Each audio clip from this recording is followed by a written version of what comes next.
online? No, nobody. My, Yeah, Mike. Yeah.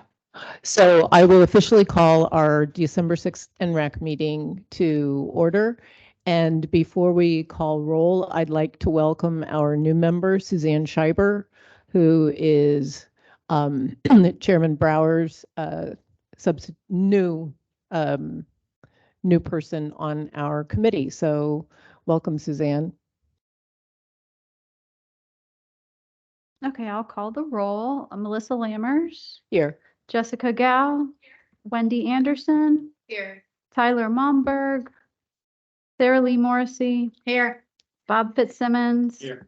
John Hoblick, Jack Surratt, Here. Bliss Jameson, Here. Bill Lights, Bernie LaFeast. Bernie let me know he wasn't going to be here today.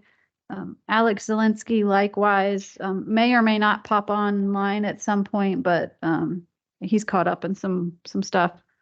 And then Suzanne Schreiber. Okay, we have a forum. Very good then. Our first order of business, would anyone like to move for approval of minutes from our last meeting on November? I'll move approval of minutes. Any second? Jessica Gao seconds. Bob Fitzsimmons made the motion. Any discussion? Yeah, I have. Jack? Microphone. Sorry. There we go. On page 2, where you are commenting about what happened at the council meeting, you said that they approved the hybrid method, but did not implement it because of the 25. And I'm just thinking, I don't remember them approving it. I thought everything was voluntary on what they approved. That's a good question. My understanding was that they accepted the recommendation, could not vote on it, so they said this is a good thing to do voluntarily. But you're very specifically right, I think. Yeah, because I don't think they accepted. Yeah, the hybrid. and they couldn't. We They couldn't. suggested. So the minutes should probably be adjusted. Yes, you're correct. We'll change that to say the council approved Thank you. a voluntary option. Thank you. Any other changes to the minutes, corrections to the minutes? No? All those in favor? Aye.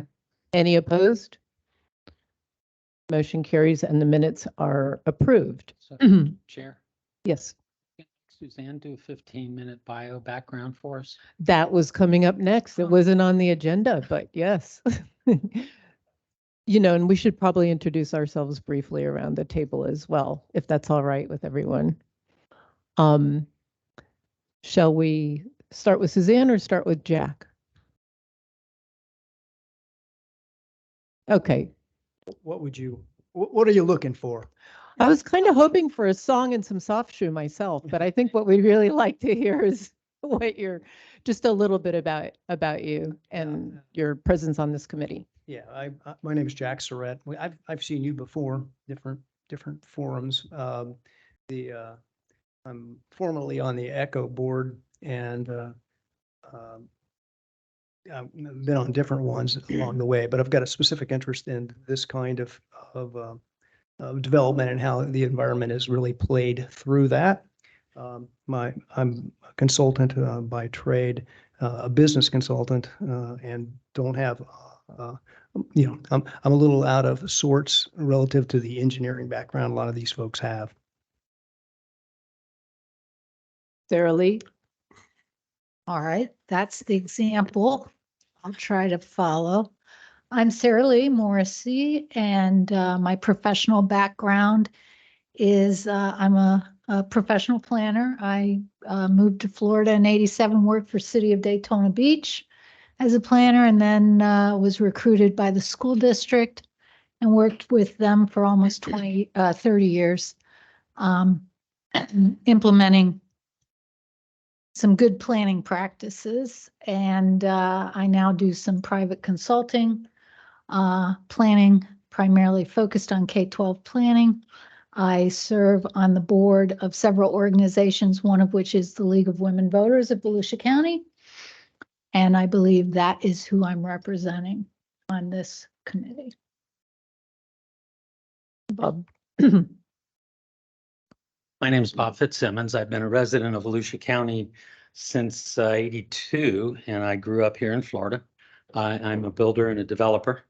Have been since I arrived, and I've been very active in government. I've served on many different advisory committees to the county council over the past 30 years, and just have an interest in making sure that we don't spoil our nest too bad. So I'm Suzanne Schreiber. A little close there. I lead my own environmental organization in Volusia County, and I've been working on environmental issues in our county for about 5 years. I recently, in October, attended the Low Impact Development Conference, and it was a 2-day conference in Rockledge, put on by the Marine Resources Council. And let's just say the county has had a lot of flooding, and I really would like to see something done to tackle that. I'm not someone who believes in gridlock. I think that there has to be negotiations. And if you can't negotiate, you can't get anywhere. And gridlock doesn't get the job done. And while I'm saying this, and I understand I'm coming on strong, I've been working on issues for quite a long time. And I've had some successes and some failures. And I try to learn from my mistakes. So I hope this committee is not about gridlock. For transparency, I serve on the Volusia Forever Committee also, and land conservation is my strong suit. I also attended and belong to the Florida Wildlife Corridor Foundation and participate in them regularly. And they are the strongest advocates at state level for land conservation as far as funding. And the county does get quite a bit of funding in various ways for land conservation through them. So I'm happy to be here. And I just hope for something good to come forward from this, whatever it may be. Thanks. I'm Melissa Lammers. Professionally, I used to be a marketer and advertising executive with multinational companies, which is relevant when we talk budgeting. But my second career is also in environmental advocacy. As you know, I am on the board of Audubon, Florida. I chair the Central Florida Regional Conservation Committee, local Audubon Conservation Chair for Florida Native Plant Society, Natural Resources Committee for League of Women Voters, and the Environmental Council. And I'm proud to have run the campaign for the reauthorization of Volusia Forever, which was that marketing background. And but I think what I'd like to say, just to set Suzanne's mind to rest a little as a newcomer, is that this committee has a tremendous drive for results, and we belabor points a lot. Some of the people missing have very specific technical knowledge that is valuable, and we do want to get the job done, and it's an extremely collegial group as well, which is very nice. And now I turn it over to Ms. Gow Esquire. Thank you. I should change my name tag. Take that off. Jessica Gow, Suzanne knows me because we served together on Volusia Forever. So welcome. Excited to have you here. I'm an environmental and land use attorney with Cobb Cole, active in VCARD, and the local Chamber of Commerce. Chamber of Commerce. Yeah, that's right. I don't know why I said that like it was wrong. And just really active in kind of these kind of issues. And so excited to have you with us. I'm Bill Lights. I grew up in Titusville, Florida, and have lived here in Florida all my life. I'm an environmental consultant, a biologist by training, and have been doing environmental consulting for 35 years. Used to work in Orlando for a really progressive planning firm and enjoyed it. I was on the board for Florida Green Building Coalition and helped to write the Green Development Certification Program. And I've been at Zev Cohen, a plant engineering firm, for now 7 years. And we apply a lot of these rules that we're talking about changing all the time, and they're kind of confusing for landowners. So my interest is to make sure that they are clear and understandable and not overdone. Hi, of course, we know each other well. I'm Wendy Anderson, and I think my role on this committee is representing academia. I'm a professor of environmental science at Stetson University. I'm the chair of the department and the director of the Sustainable Food Systems program.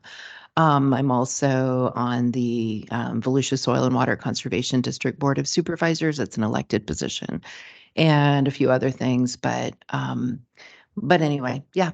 And obviously, you know, we were both at the LID conference along with Ginger and others earlier this fall, and I go to a lot of those and am a strong advocate for that. But also, like, you know, many of us have said, like to kind of work across the aisle, so to speak, and, you know, and work with developers and engineers on how to find good solutions to projects. So. Good afternoon. My name is Bliss Jamison. I'm with Massey Properties. I'm a realtor. I am also the president of the Southeast Volusia Manufacturing and Technology Coalition, and I've been on the Economic Development Board for the City of Edgewater for a number of years. So I'm very interested in land development, conservation, but also making sure that there's a balance for economic development, that we really try to monitor our unintended consequences, and that we don't operate in a bubble, and that everything that we do is a balance, and that the economic consequences to our decisions are taken into account for the growth and sustainability of our community, not only environmentally, but economically.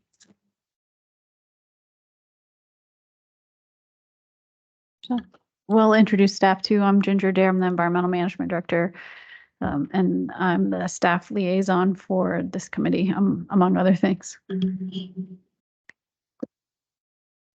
Keith Abramson, Volusia County Environmental Management, County Forester.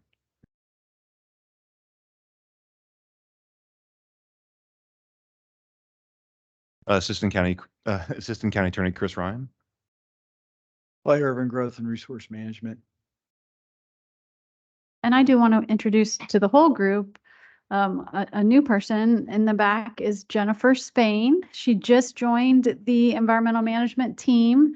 She doesn't have a mic, so there's that. She is our water quality and pollution control manager. She's taking Tom Carey's position, who he's retiring after 35 years. So she just started with us. And then we have the ladies in the back who keep us straight. Chelsea, Suzanne, you'll get emails probably mostly from Chelsea. And Brianna Peterson is also staff support for the group, and basically, you know, jack of all trades and keeps us going. And we have our production team back here making sure that our meetings go smoothly and we get recorded. So that's great. And one more announcement. A recent staff member to this committee, Samantha West, gave birth to her baby girl last week. So Samantha's not with us today, and Ginger has more work to do, but we're all happy. Yep, healthy baby. So everything's good with that. I have one question before the meeting really gets underway. The only thing that I received was just this agenda. Was there any packet or anything particular? There is, and communications come from Ginger's office, as you surely know, same for Volusia Forever. We do not email one another. It is online to download. I wouldn't have expected you to know to do that, but yes, there was a packet. But there's also Do we have a copy of the guiding principles that we could give Suzanne to look at in this? I think that's the most relevant document that she would need for this meeting. I did not print any copies, but we can certainly pull that stuff up on the screen. Okay. But typically we try to get materials out at least a week before the meeting. So you would get an email with materials, and then anything that's not a draft is posted to the group's website as well. So you can always see the agenda and any supporting materials. Mhm. Anything that we're going to work on that's like a work product, we don't typically post that to the web until we're done with the working on it. But you should be able to expect that. And we'll talk a little bit more because I want to go through some of the, how the group works, what our resolution was, just a little bit of background. We're actually going to go through some of that if that's okay, if we pull up the deck. But I also want to mention, Suzanne, what we do, it's very high tech. When we want to speak, we do this. And then we try to remember to put it down. And we try to remember to use the microphone. So I took a little bit of license for this meeting because I've done a lot of planning work in the past. So I thought that we would just ground ourselves in a few things. And I'm so glad Suzanne's here because part of that is important. So what I thought we could look at as we move through our planning. Can we go to the next slide, please? And thank you. Just review the purpose of the Environmental and Natural Resources Advisory Committee and our guiding principles, the statutory requirements for work that we have to undertake each year, the original work plan that we began with and the status, and that will review the draft 2023 report that Sarah Lee so kindly prepared. We'll discuss 2024 work plan with the menu of things we can look at there. Maybe a little bit about the process, and then we have some scheduling things. I should have also added to the scheduling the regular meetings that we'll have. For some reason, I thought we decided to keep the first Wednesday of each month, but we do have to discuss the January meeting. Is this all right? Okay, then let's move right along. So ENRAC was formed in 2022 through Resolution 2022-096. And relevant portions of this resolution that created us is that we are to base our work on applicable provisions of the Volusia County Home Rule Charter. And summarizing those, we are to recommend minimum standards to protect the environment, and we are to recommend the corresponding implementing ordinances to those environmental standards. And then lastly, we are to make our recommendations to the county council, which decides. Feel free to chime in, Ginger. Okay, thank you. Next, yeah. So the applicable charter provision, try not to make it too much of an eye chart, the purpose of it is to establish minimum standards, procedures, requirements, and regulations to protect the environment and prevent the destruction of county resources that belong to the general public, and other standards deemed necessary to protect the public health, safety, and welfare of the citizens of Volusia County. And these may include, and you've seen lots of these, some of these we've discussed, but are not necessarily limited to tree protection, aquifer protection, stormwater management, wastewater management, river and waterway protection, hazardous waste disposal, wetlands protection, beach and dune protection, and air pollution. But we didn't stop there. Last year, we adopted guiding principles, and Wendy kindly brought those forward to us from the comp plan, correct? From the comprehensive plan. And I think it's important I'll read the first line from that. This element represents the growth policy from which Volusia County ensures that an economic growth in a contiguous pattern centered around existing urban areas, physical expansion of the urban areas are managed at a rate to support projected population and in locations which optimize efficiency in public service, delivery, and conservation of valuable natural resources to maintain their natural functions. And in the second item of the guiding principles, we did something that we have striven to do as a committee thus far, which is to balance environmental and development interests. And that's why this is quite a diverse committee. Several people aren't here today that represent other disciplines. Did everyone, with the exception of Suzanne, who was not provided it, did everyone reread the guiding principles ahead of this meeting? I just asked Chelsea to make some copies, so in a minute, we'll have them. Sorry about that. Okay, thank you. Would you like to have discussion around the guiding principles we chose last year? Okay, let's do that because this is important.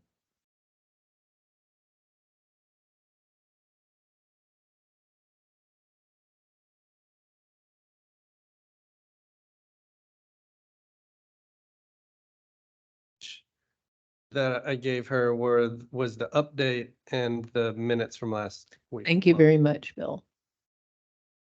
There are two documents that we have to discuss today. One, the guiding principles particularly, and the other will be that annual report.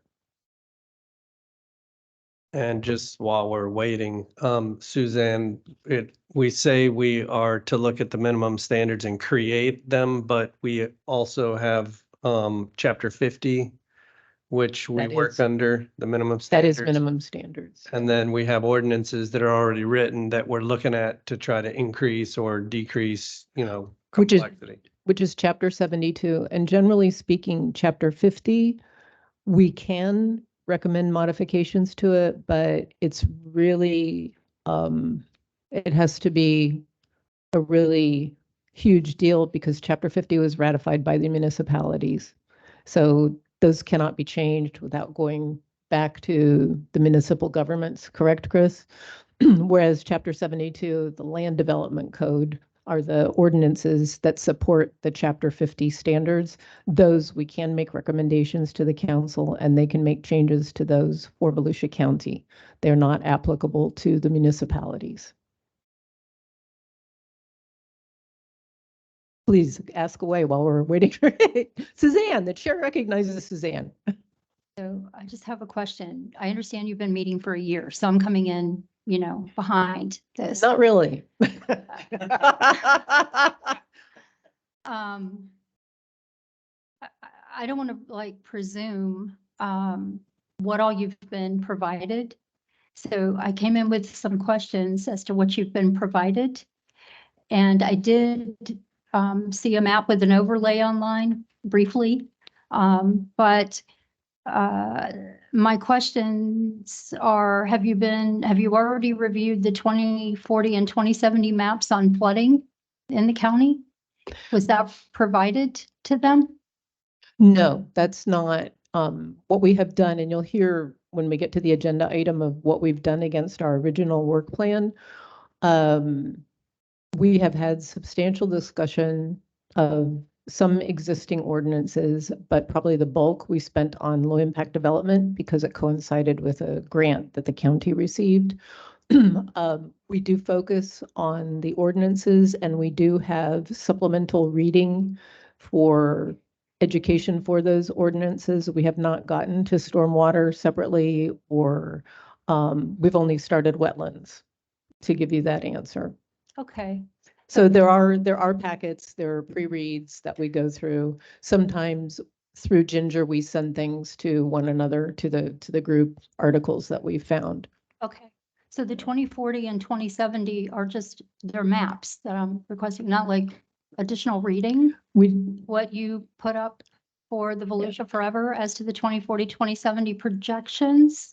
But we don't Never really deal with maps. the zoning, which would we deal with the ordinances. No, I understand. The ordinances would be pertinent to those maps, I believe. They're flooding maps, you said? They're 2040, 2070 projections as to what is expected in the county. Growth maps, Yes. population. Flooding maps, Oh, map flooding. showing what Are you is talking it? about the sea level rise projections? Yes. Okay, so those are the NOAA maps that have been developed, Yeah. which show the low, medium, and high projections for for impacts from sea level change. Right. So have those been provided? I'm trying to figure out where I come in at this. Those would be really relevant if we were talking about if we were zoning. I mean, Clay can help out more with this, but we really don't, or Jessica. Yeah, I would just say that on our work program, which we should show you, sea level rise and resiliency is a topic. We're just not there yet.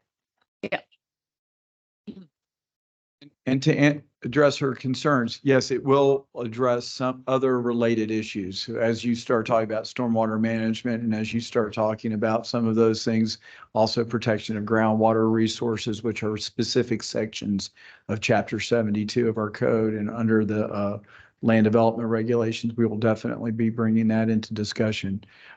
Just as an aside, if you look at what Broward County has done, it's something we've been striving to do and just haven't been able to get involved with USGS. They were able to model sea level change, its impact on groundwater, the impact of changing tides, specifically during a King's tide, so that way they could look and see if the base flood elevation based on a 100-year storm is actually applicable. And they've created additional data, which we're hoping at some point to be able to utilize in our review of development as it comes forward. I had two other questions that kind of go along with materials provided. I think you may have just answered the resiliency plan, and that was a resolution that was passed. Has that already been reviewed? And that would come up, I'm guessing, based on what you just said at the same time as. Yeah. When you see the work program, we've identified it, and believe it or not, we were trying to get some of the easier ones done quicker because there's some older sections of our wetlands and tree preservation that we wanted done quickly. And those were why we were here first, and then getting into the more detailed and more deeper dives with regards to habitat protection, resiliency, and sustainability. Those are towards the end of the work program. If I can, Suzanne, I You were think at very the end of your Thank you. question, you talked about the work plan that the county council just reviewed recently for the beach renourishment. Is that what you're referring to, or no? Okay.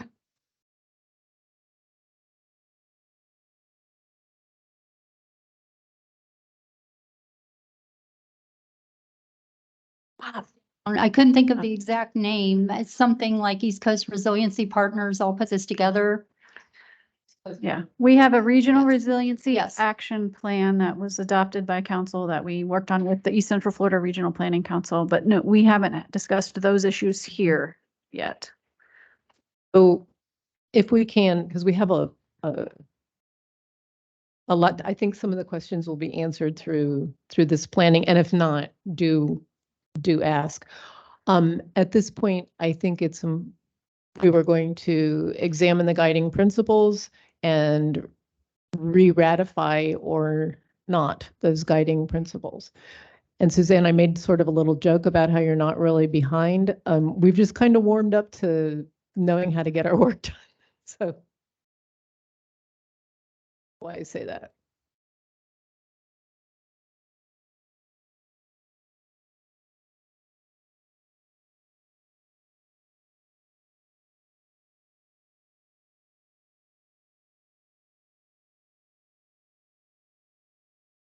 Just a general statement while everyone reads over it again. I know that, and it is good timing for Suzanne. Last time we said we were having a crisis of conscience, almost an identity crisis. And I know that those who listened to council yesterday know that coming the first of the year, they'll review all standing committees to determine if they're still necessary or not. And so I think part of the discussion we had last time is, does the county council still think this committee has a valid role? Do they want to see that move forward? And so we said, let's take this meeting, give them time to sort it out, give us time to rechart how we're moving forward, provided that we move forward. And so I think that still has to be our goal.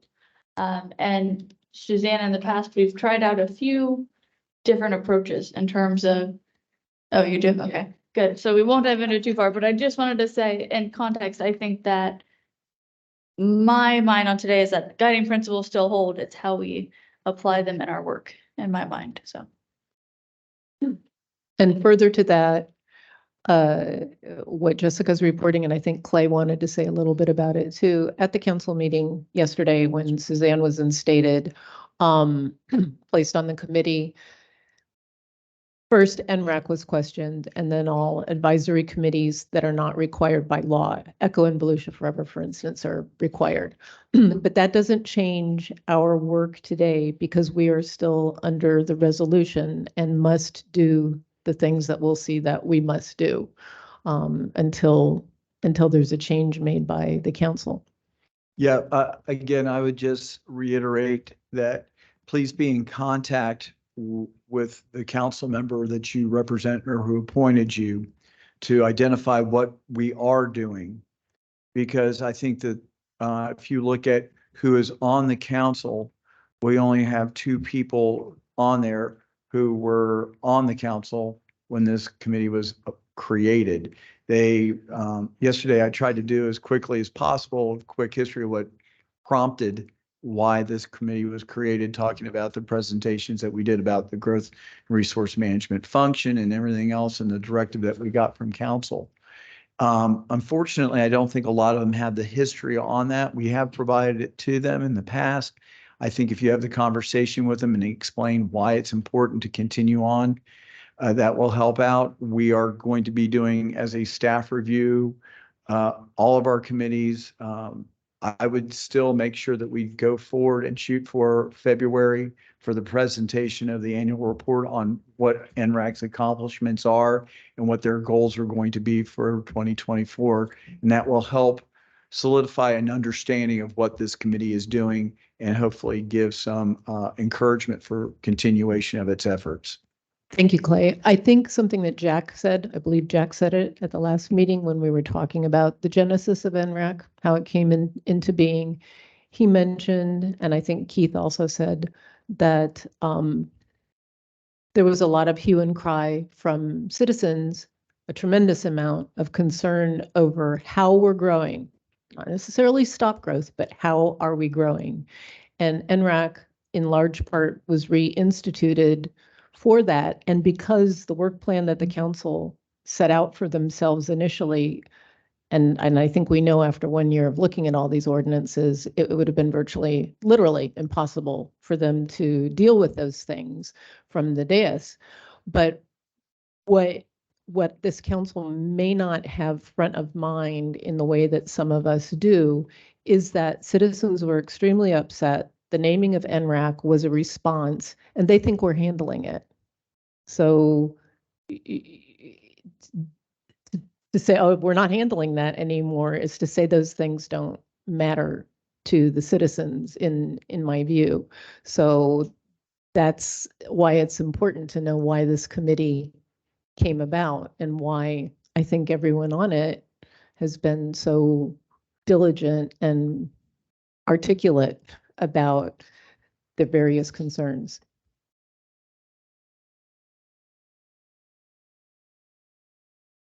Jessica said that she thinks the guiding principles are still valid. Would anyone like to express a different opinion or agree with that opinion?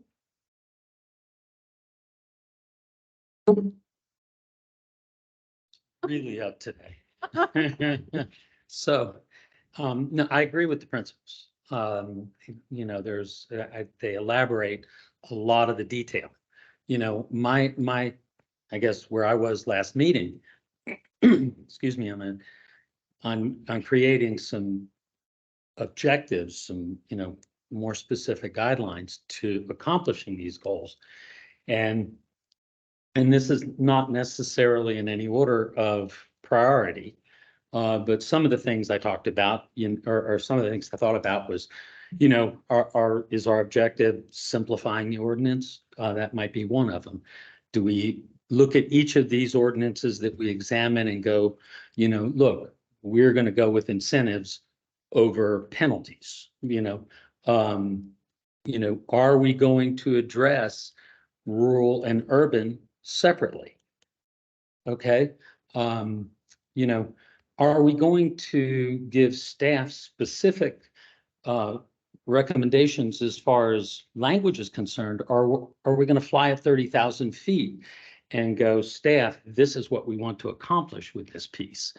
You know, you know, again, we have to prioritize all of the issues out there, you know, whether it's the wetlands, the stormwater, trees, whatever they are. I think that's what we need to do. And exactly, that's what I'm thinking. That's our work today. Prioritize, decide, hey, these are going to be our, you know, these are our objectives every time we look at something. So anyway, that was where I was coming from last meeting. I know that we had all these guiding principles and we go into a lot of detail, which is terrific when we get into that specific discipline. Thank you.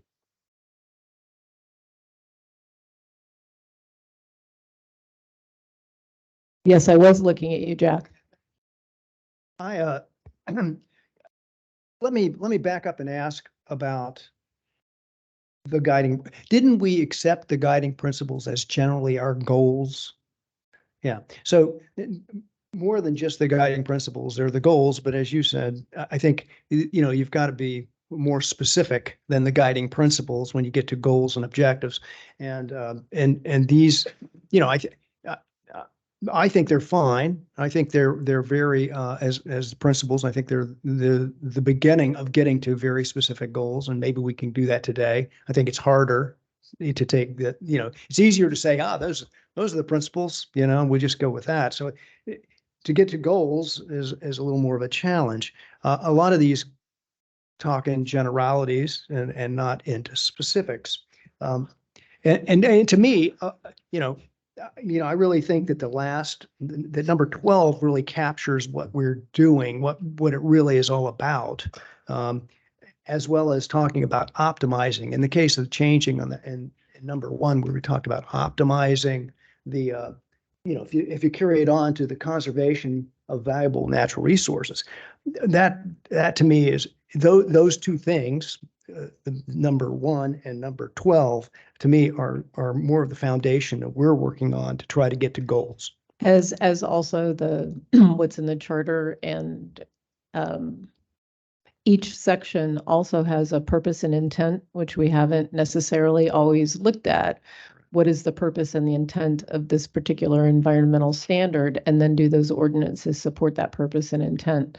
But you're right, this is kind of like a funnel. Right. Here's the 30,000 feet and we have to drive it down. And I'm hoping that at the end of today, we'll have our areas of priority and we'll have a process that we want to follow. Right, because in the material we were reading, we wrote down our priorities. Remember, everyone's sending in different priorities, and then that was part of it.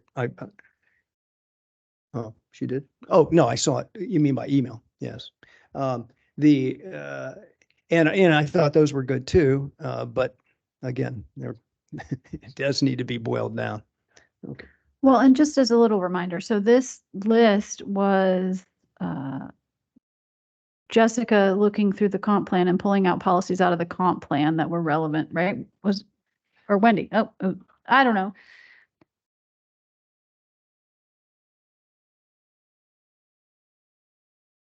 Yes, they're comp plan policies, because the big discussion was the comp plan is our guiding document. And so can we pull out those policies that direct what the committee is going to work on? And so that's why, like you say, Jack, that they're fairly broad, because the comprehensive plan is the more broad sort of guiding document, and then moving, you know, more detailed into the codes. So that's what this was. And then we did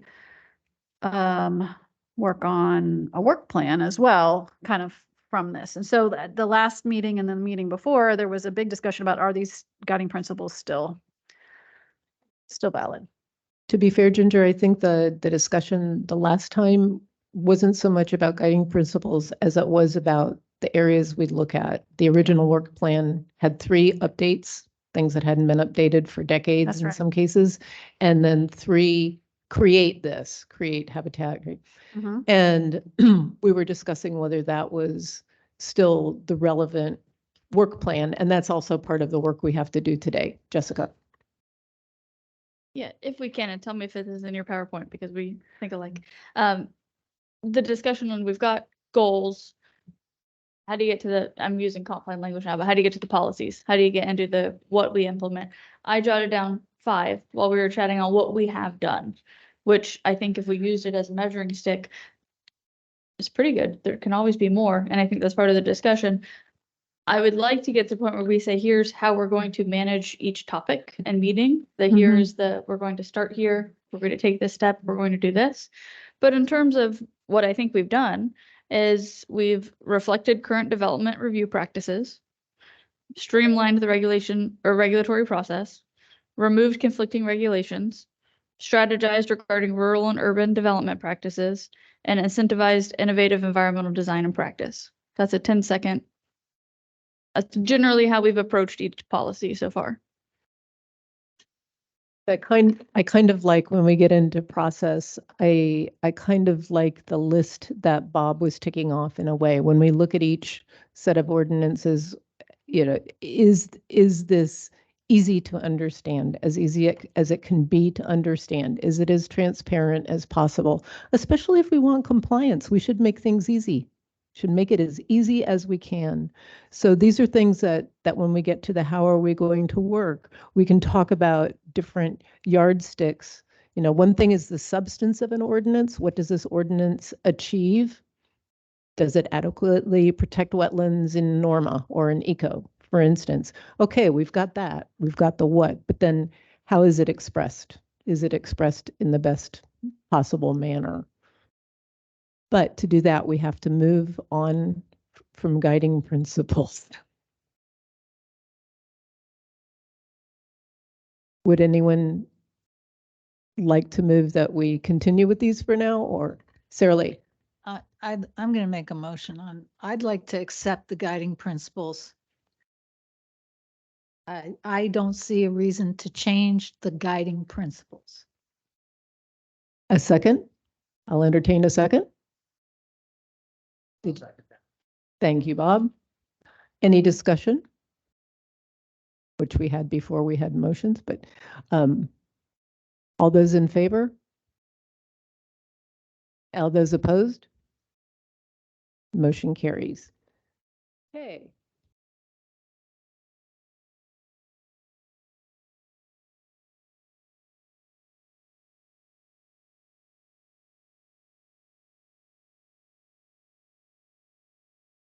Can I ask a question? Because you said something now. I just want to, I received a November 21 email with the agenda, the annual report and the minutes. Was there a subsequent Yes, there was.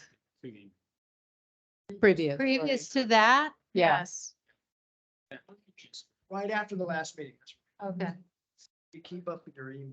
Stop.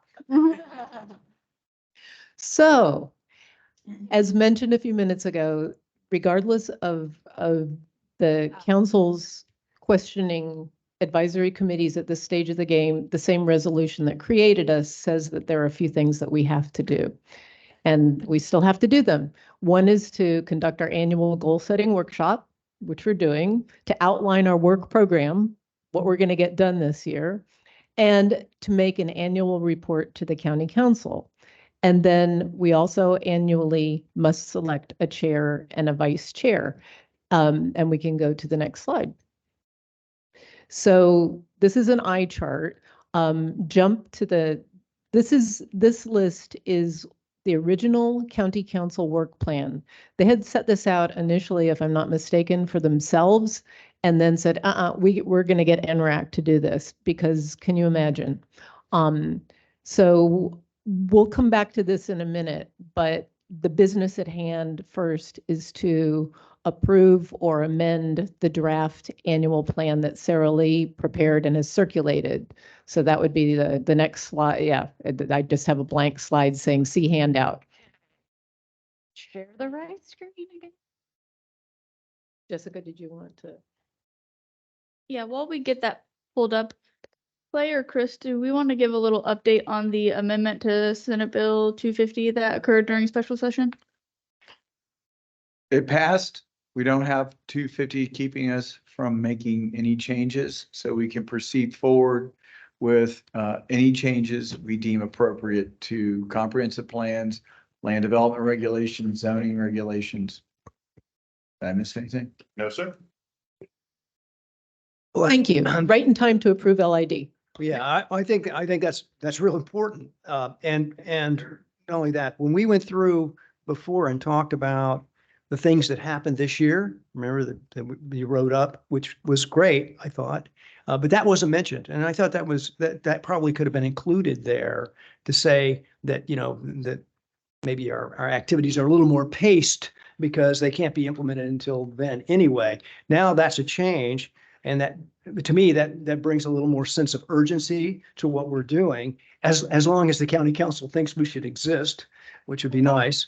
But yeah, and I think that there's this work plan, I think, is a good example. And I assume all the council members saw this work plan and understood that this is something that they were actively, the council before was actively interested in. And if in fact this council is interested in it as well, then they need a committee because they're not prepared to take it on themselves.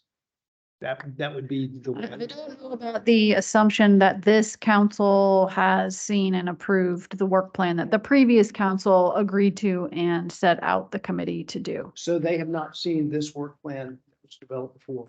I don't know. We haven't done a presentation to them all as a group about it. We, and it did come up last night when they were talking about it. It has been provided to them previously in electronic format. Yes. Okay, No. thank you. I think your point,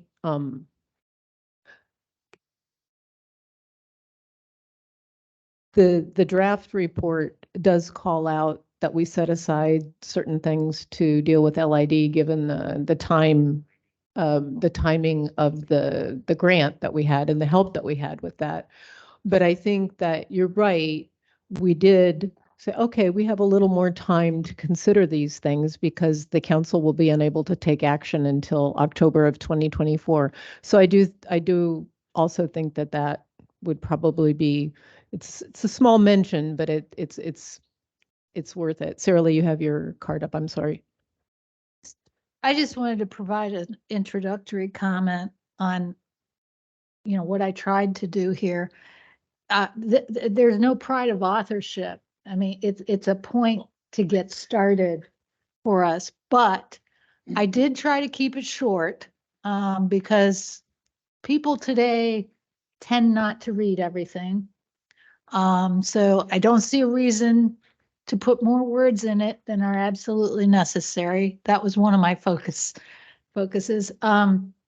The other focus, and under the guise that we continue to exist and move forward, it'd be nice to have a format that every year, you go and we could plug some stuff into. That being said, I think a concluding paragraph is very important and should absolutely reflect our opinion, right? Like a lot of the report is factual, what we did.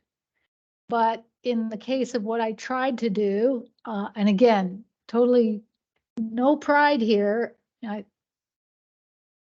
writing other people's input is important.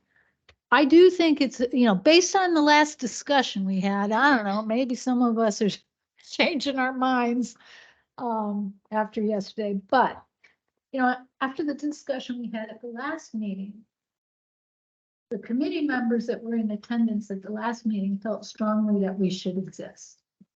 Okay. And felt strongly that we were representing.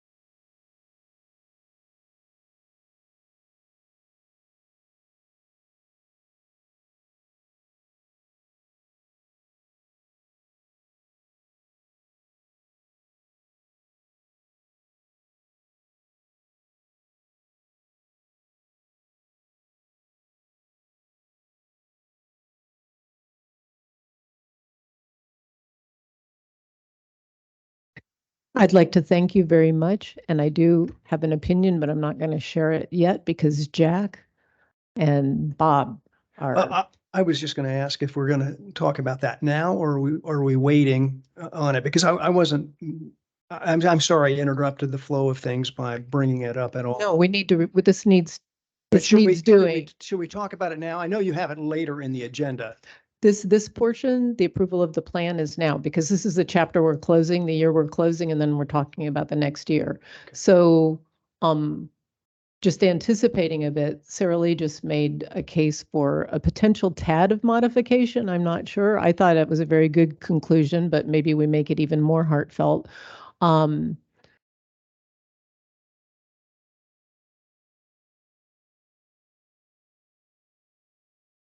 you did.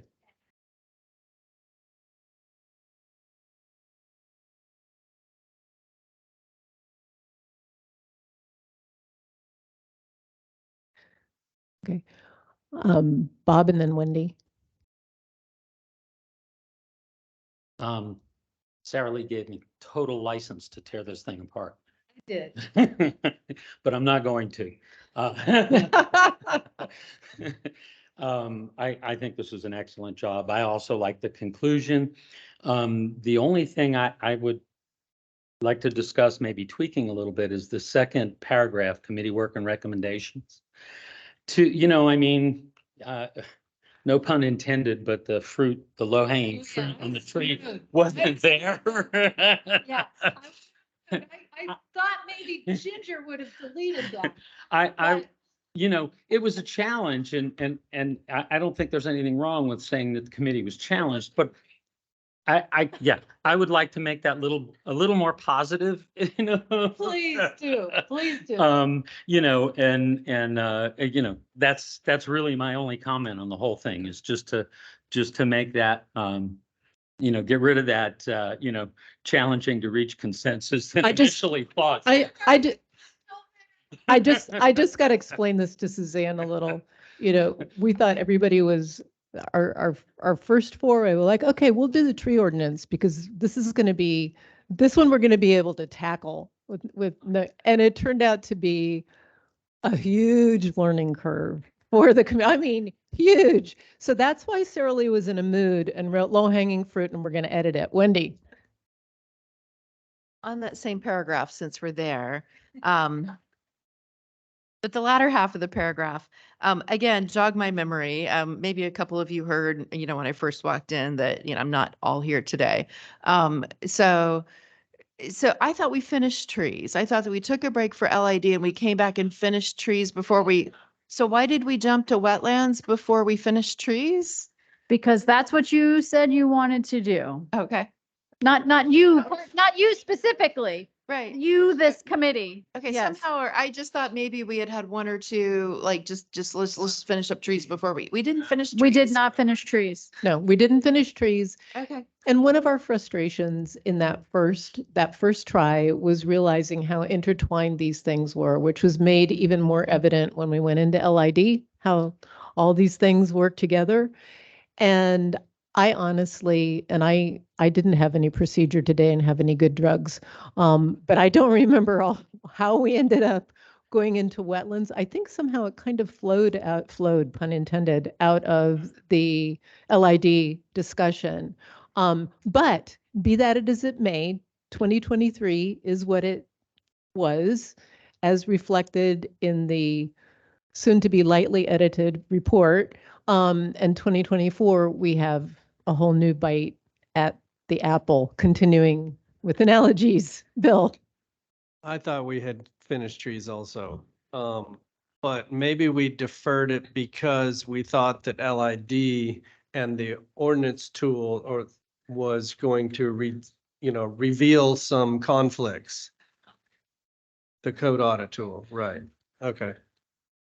Okay. If you remember that we were going line by line in the tree ordinance, and then Bernie had recommended that we stop doing that. Yes. And you guys would look at the broader policy changes.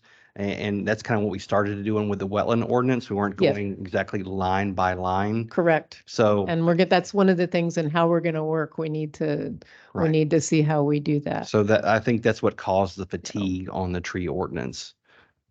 But yeah, we're about half to 3/4. So Are there any other sections of this? Oh, okay. Can you make that larger? Revisions to existing ordinances rather than creation. The first two meetings were education or the committee. So, explore guiding I think this could work because we agreed to start with trees and wetlands, right? Because that was revising existing ordinance rather than creating things out of whole cloth. And I think we did think those were going to be easier. Turns out maybe not, right? We all learned that, but that may be a way to say that, right? We started with the revisions, not the new stuff. And we started with land development codes versus minimum standards. And maybe that's all that needs to be said, but you tell me. Can you change it to rather than creating new standards? So that's not a prepositional phrase, it's more active. Creating, delete of.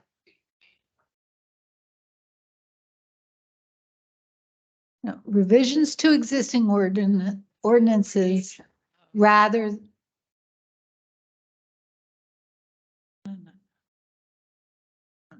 We're agreed to be the county's kind of first year. Or. Oh, I see. Yeah. Sound like you're, that they didn't want to create new standards. I Just- don't like prepositional phrase. I'm happy to write it however. What's a purpose? What is its purpose? I I said I can't diagram a sentence. I am, Sarah Lee. You are our grammar expert. I can look at it and say, that looks wrong. I can't tell you it's a purpose. Yeah. Publicly humiliated. How about infinitives then? First, your priorities were to revise the existing ordinances rather than create new standards. That's fine. I'm looking for active.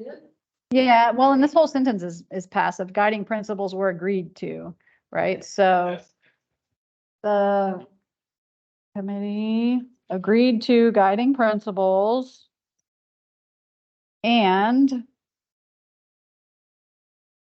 prioritized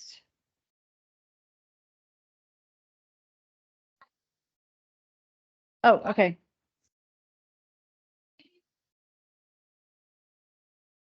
Okay, yep. Gotcha. Yes.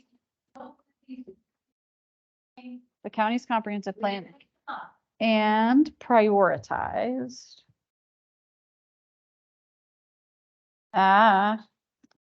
Revisions to existing ordinances. Yeah. But not rather than, right? Prior to creation of new standards. Is that? So here, let me just show what it looks like. The committee agreed. So I just have a question. I did not vote purposefully on your guiding principles because I was just trying to read them through and digest them. And I know all of you have read them much longer, more than I have. And then reading what you have up there right now. You know, I didn't vote and you all just passed it, but I do have an issue with item 9. But before I say what that issue is, you're talking about ordinances and guiding principles and things here. And was there discussion already on county-related issues?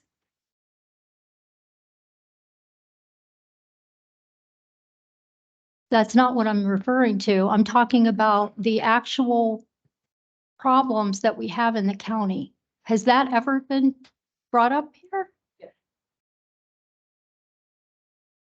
Okay. Well, when I asked about the map and about flooding. It's on the list. You just haven't gotten. You might Okay. want to go back and look at the recordings of some of the meetings that we have. I mean, they get quite involved and quite detailed and mired in discussion. Nothing is easy. Right. And so therefore, we do discuss the issues. And sometimes it is very respectively heated. Okay.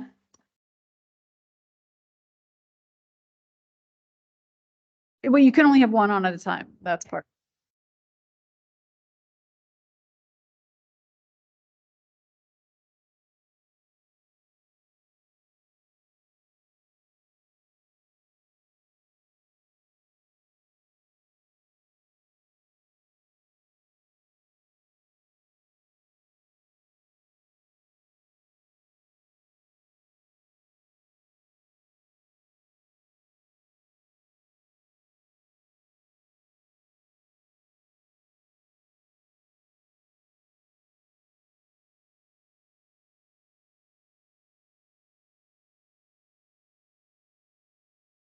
There are environmental standards, and our remit is to examine those. So we will continue to have standards. We may or may not advocate for or recommend changes to those standards. In number 9, for example, it mentions buffer zones.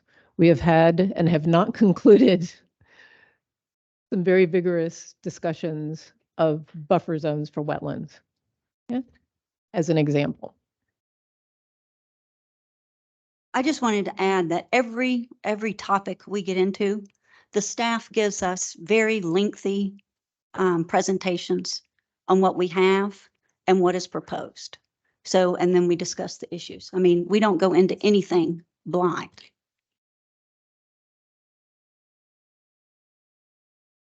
Just to add a little, I think Suzanne, perhaps maybe if number 9 said, it does not say continue to maintain existing standards. We are reviewing standards with the intent of changing some of them. And I guess I would also just echo what Bliss is saying, that many times, and I know that, I'm the one that often takes up the most airtime on this.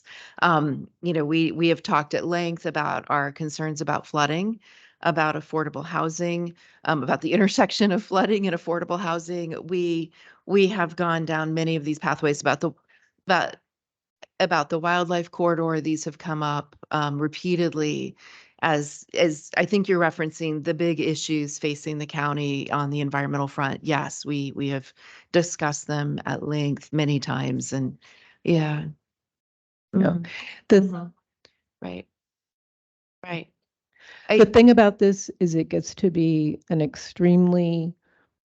it's a good question, but we funnel down and it ends up in an extremely detailed slog. There's no other word for it, where we're looking at the legal ordinance language, which is mind numbing, but you have to pay attention because that's what we signed up for.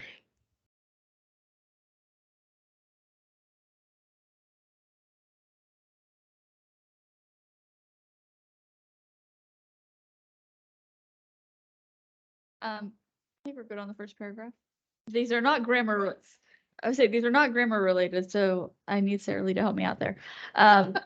The end of the third paragraph where we talk about our LID review, I just think maybe one additional sentence to say that following county council authorization, the code audit tool will be implemented and will review voluntary LID standards for implementation, just to kind of lead into the next step.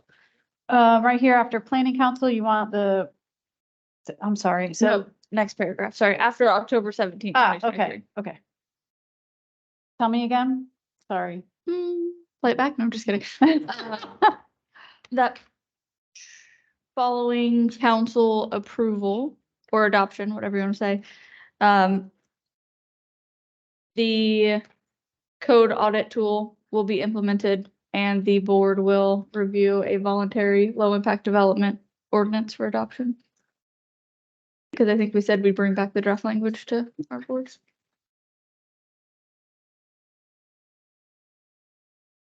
Council approval staff will conduct the code audit tool and present draft ordinance revisions to the committee. for review. Is that Yes. where we're at? Do we think those will be in 24? Yeah, they'll be in 24, but they're not gonna be in the first quarter.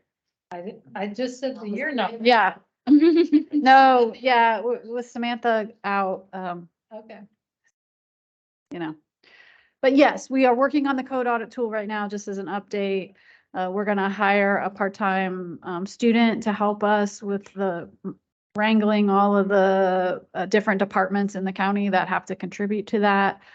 And we have a very in-depth timeline of looking at each section of the code. And so we hope to have all of that work completed in April and start drafting potential ordinance language and a technical manual for the users with a goal of PLDRC in the summer and county council maybe in August. And there would be associated public, you know, presentations and input along the way. It doesn't sound ambitious, but when you put it in with all of the other stuff we're doing, it's we've got it programmed in there pretty tight. Jack, then Jessica? Yeah, I think this annual report was great. It sounds like we've done more than maybe I think we did, and that's good. I think it was a good general report, and I do appreciate putting it together. But the way I look at it, it's almost like we were on a treadmill and we were getting a lot stronger with our knowledge and our discussion, and we were getting better and better, but we never ran the race. Because the only race we ran is we presented LID to the county council. Really, that's the culmination of these discussions, which I think have been reasonable and constructive. But when the only issue I have at all with any of this is the conclusion itself, and not the conclusion in general, because I think it's all fine. It's the last line. And the last line states that we think we can, that the improvements and the ability to do business in the county also improves. And I'm not sure that's always the case. I think it needs to be equivocated in some way, because we're talking about, in many cases, raising the standards, okay, environmentally, whatever, especially these that haven't been done in a long time. So to say that we believe, or at least I don't believe, that in every case we can improve the ecological position and improve the business climate, I don't think that's true, because sometimes the business climate will be hampered by environmental standards being increased or changed.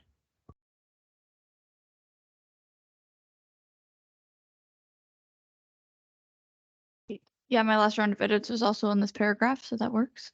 I think in the beginning, one just in the conclusion, it says at the November meeting, I think we should lump this one in too, because we're talking about it twice.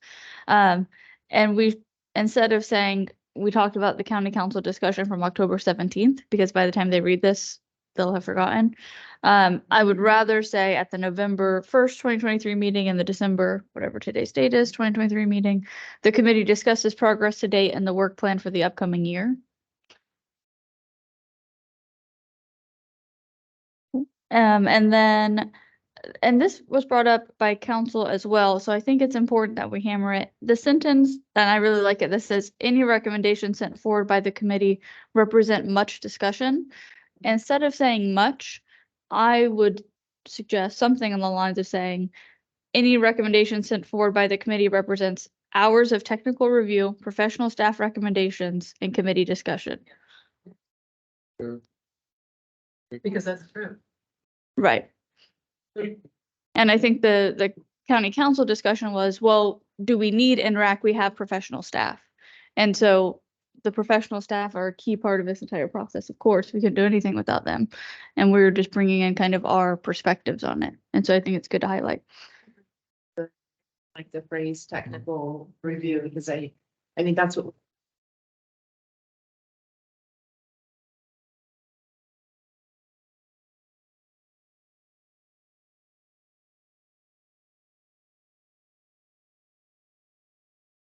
I just wanted to affirm, Jack brought up the last or the sentence about the committee believes their work's important, and if they can make recommendations that simplify and improve, and in my book, if we can simplify the regulations and my interpretation of the word improve, the development standards, then the quality of life for Volusia residents improves while the ability to do business in the county also improves, I think is a foregone conclusion.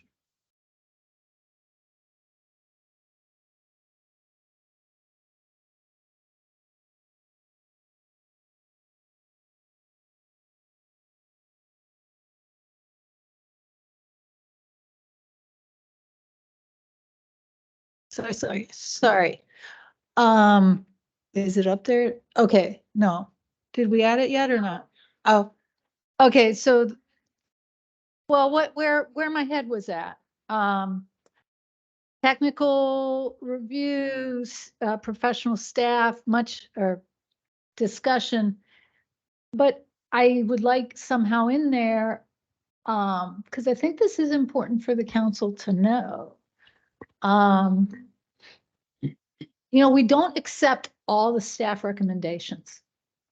We discuss them, and there have been some modifications, and I'd like to somehow get that reflected in that sentence. If modifications to staff recommendations are necessary, those are discussed, or right? I think your sentence where you're using the all the flowery adjectives about, our interaction, really comes to saying, and the recommendations to the county council are a consensus of all those people. That kind of. Yeah, can you towards- back up and help her? She's still, Yeah, let's do this on the fly and try to pull in Sarah Lee's. Well, take out much. Just take out much right there.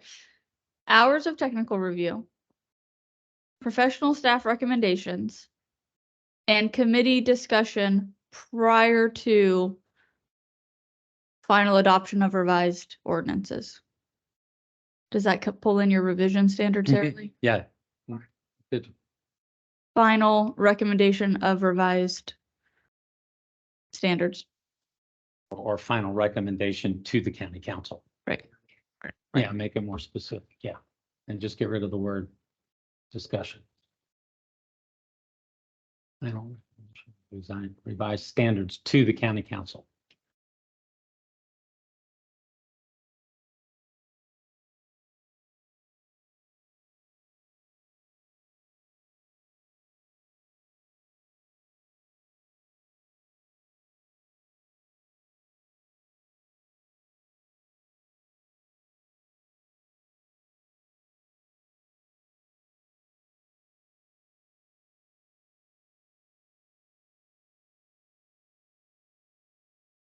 You make recommendations. Okay, fair enough. Consultation. There you go. Professional staff consult. I don't know that I agree with that, because when we brought in a pretty much final copy of the tree preservation ordinance, that was my recommendation. That's Yeah, true. but the rest of them, I would agree with you. Yes. Well, with the wetland ordinance, we just brought the wetland ordinance really, and we're going kind of like 10,000 feet above that, looking at it, and then you guys are discussing it, and I'm answering your questions about how we do things and how we process and how we issue permits. The tree ordinance was a completed package and handed to you.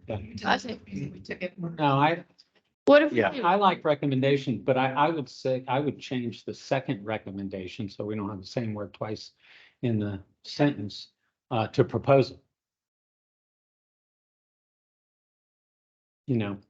So leave that, leave staff recommendations, because Keith is right. You do come forward with recommendations, But with the final proposed revised standards. does it make you feel better, Ginger, if we say staff recommendations or direction? Or proposal. Or is that even stronger? That's strong. They don't get rid of that whole piece. Just And starts with recommendation. Yeah, we've got, okay, that word's in there 3 times. It's not okay. Any proposed changes, that's right.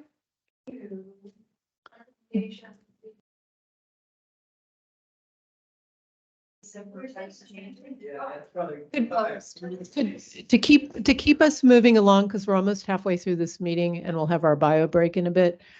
Can we just kind of say what our concerns are and let Ginger calmly do some wordsmithing? And is that okay with everybody? Yeah. I think given her. Lots.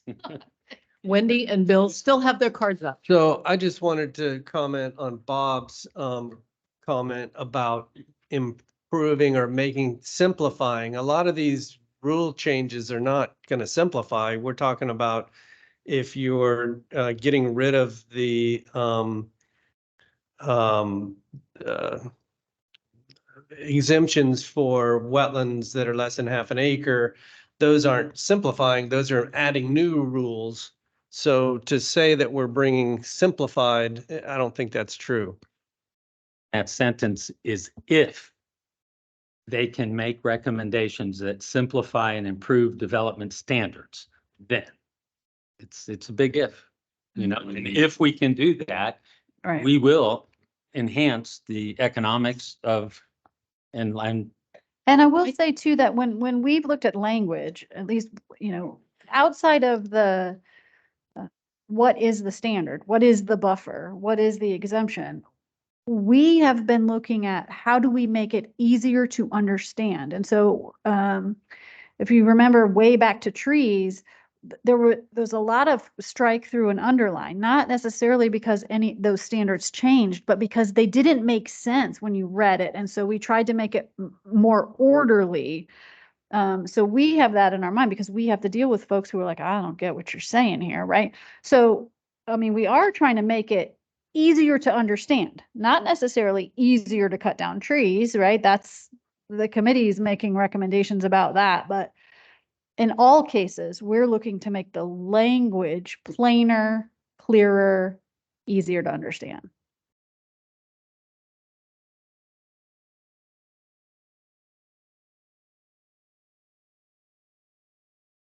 This was not my original point, but go to the sentence that starts with prior. And I would say prior to proposing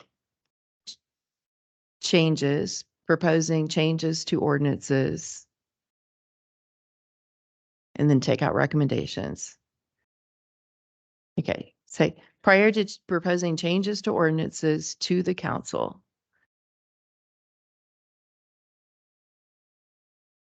Something like that. Okay. Anyway, what I was going to say, I was going to affirm also Bob's point about simplifying. I just wanted to kind of add my 2 cents on that too.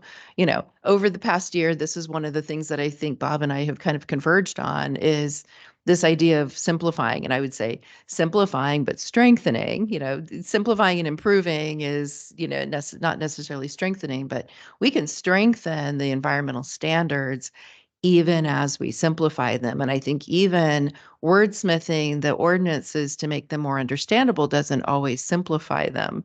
It may make them more understandable, but it's still a lot of work. And I would even go back to our guiding principles and say a guiding principle ought to be to simplify processes. I mean, I heard Danny Robbins loud and clear on October 17th.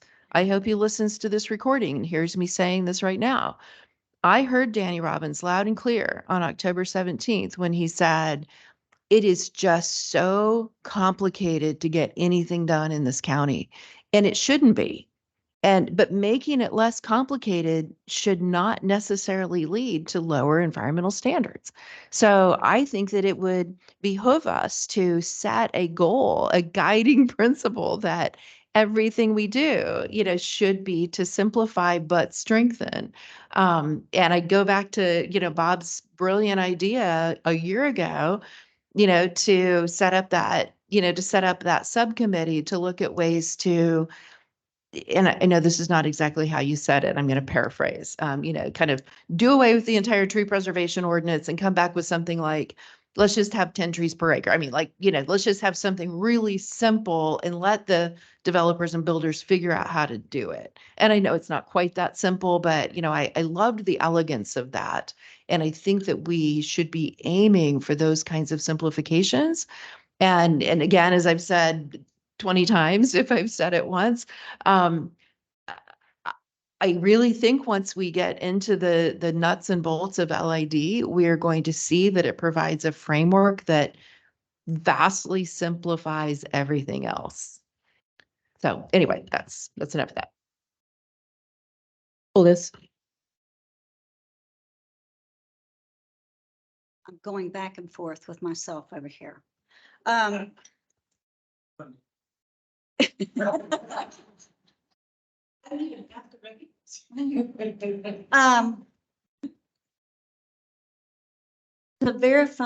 To verify and strengthen, or simplify and strengthen.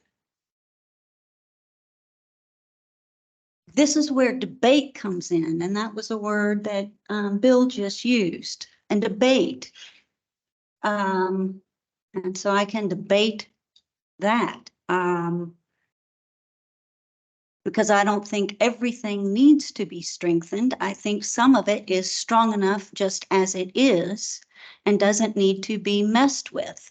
So, and that's where you get into the nuts and bolts of everything. And that is where, when you want to strengthen everything, I want an economic impact study on everything you want to strengthen so that everybody understands the impacts of these actions. So just to strengthen everything is a bit broad. Yeah, like simplify.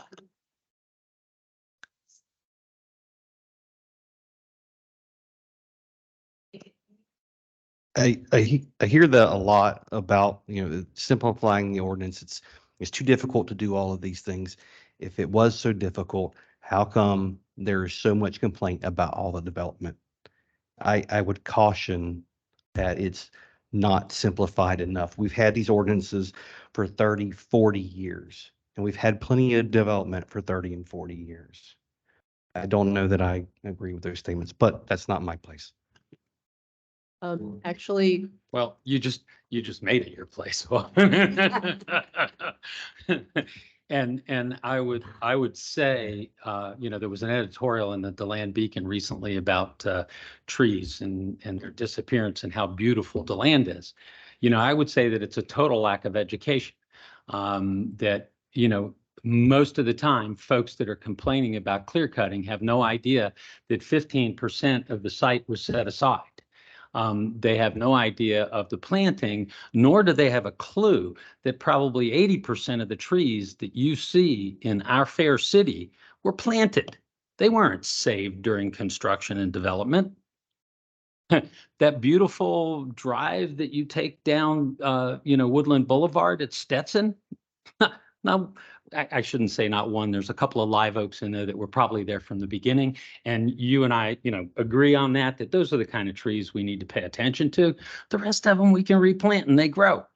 And they do beautiful things like what you see at Stetson. One comment, one suggestion, and then I think we have to move on. One, Keith, my favorite.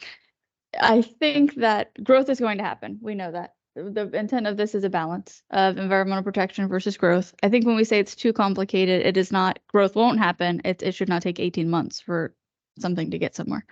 I'm going to suggest, if we all have heartburn over the last sentence, we can just tie in item 2 from our guiding principles that we just adopted. And I'm not going to read it. It's all there for you. But it says what we are trying to say at the end there. And that's it. Nope, 2. 12's too lengthy. They both say the same thing.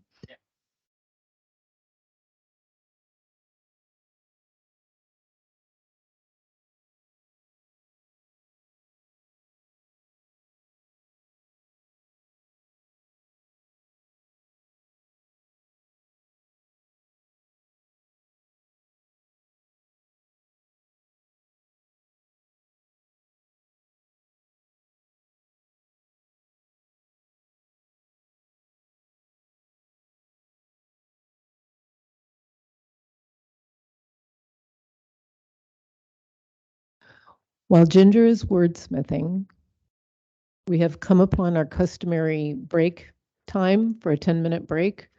And I hope that when we come back, we can accept this report and move on to setting our specific priorities for 2024. Liz is laughing at me.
Ding, ding, ding.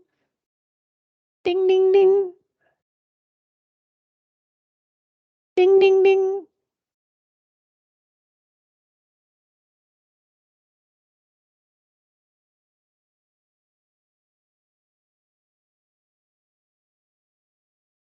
We are reconvening, especially since Chelsea's back. Do we want one last look at this report, or we're just going to let Ginger clean it up? And because this is due in February, Ginger, or that would be We're shooting for a February meeting. We're not sure if it'll be the first or the second meeting in February, Okay. but the agenda item will be due relatively soon, so we'll get on it. Oh, well, I'll send it back out. Yeah.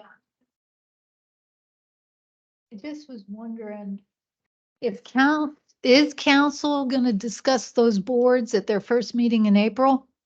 Is that what I had heard? No, they said first quarter. first Sorry. quarter. They want to discuss all the boards, hopefully in the first quarter, but they said they want ENRAC to be one of the first ones they discuss. Okay, because I really think it's important that our report and hopefully, some of us or all of us can be present at that meeting. You know, Wearing orange shirt or something. we could all put S's. We could all have an S There on it our is. shirt.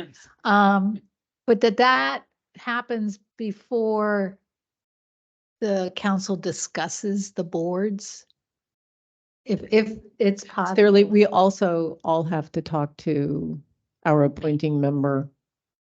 And you know,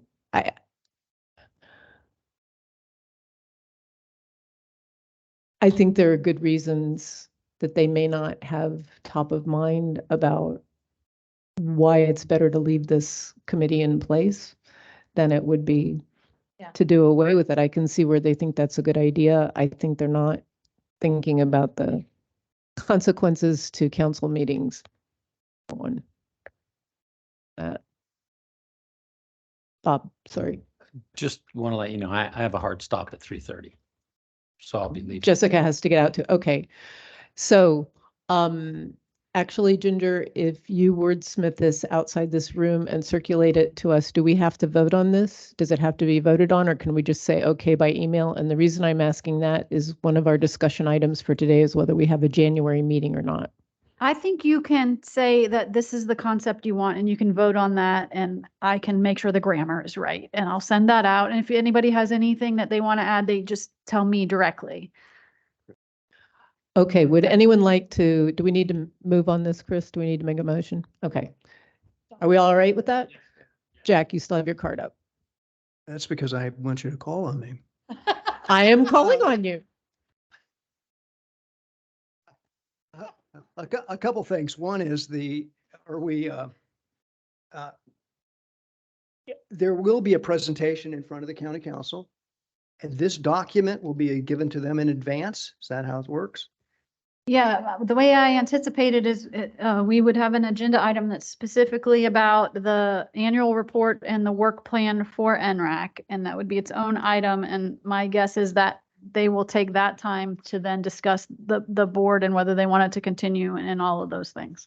So it would be. They will have this, it will be attached to the agenda item. This document and whatever you determine to be your work plan for next year would be attached to that agenda item. And that would be prior to them discussing whether we should exist. If I had to guess, I would say that would all happen at once, but they would have the information in the agenda prior to the meeting.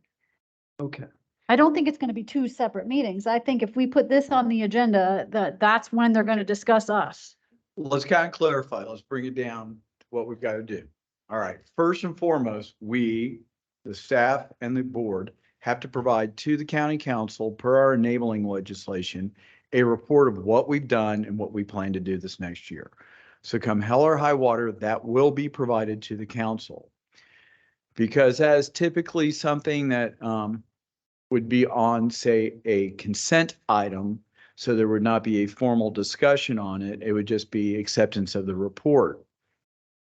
Given the questions that were brought up yesterday by the council, we will probably put it on as a numbered item for something for presentation. We will also identify that one of the questions was that came from the council yesterday. What is the focus of the board? What is its purpose? And is this something that should be continued? So I would envision all of those issues would be wrapped into one discussion with the council so that that way we can make a determination on how to go forward at that point. The January 4th and 16th meetings are already full because there was a second meeting in December that was canceled. So many of those items have been pushed forward. So I would imagine that the earliest it would be February 6th or the 20th, depending on how many items we have going on there. Good. And just for clarity, will all the various advisory boards be doing a similar presentation? I think what you're going to see there is a larger discussion about that. There's certain boards such as the Planning and Land Development Regulation Commission, which serves as our land planning agency, which is required by the Florida Community Planning Act. That, that may or may not happen, but I believe the PLDRC is identified in, no, that's in the administration. But yes, we will have a write-up and summary of all of it. We have approximately 27 boards. 31, actually. Yeah, but we have to exclude the three or the advertising. And Yes. there's, so the statutory boards, we have advertising for the tourist advisory. So we have to exclude. So in those cases, each of those will be providing similar information as we are here? Yes. I see. And will they be going on an individual item and speaking in front of the county council, or will it be provided, or all these going to be provided in writing? That is yet to be determined. There will be a written summary of all the boards and everything else. I think yesterday when the council realized they had approximately 27 different reports coming to them, they realized that's not one day's meeting. Right. So, especially with, many of the issues that some of these boards take. Right. And so I would suspect it's going to be at least multiple meetings and a couple different methods of doing so. Yeah, I got you. And in our case, our method, and if we're presenting it in front of them, how are we going to present it? In other words, is there going to be a PowerPoint that goes with it? They've read this document. So how are we going to present our case to them outside of the written material? Typically what will happen is there'll be, Ginger and I will be there doing an overview from a staff perspective. Typically the chair or vice chair provides additional input. And then at that point, if any of the other members would like to participate, they could sign up and identify themselves as the members, and you would be doing it under public participation. So it'd be a 3-minute time frame allocated to you. Okay, thank you. Okay, moving right along. Can we go back to the slide that was right before annual report?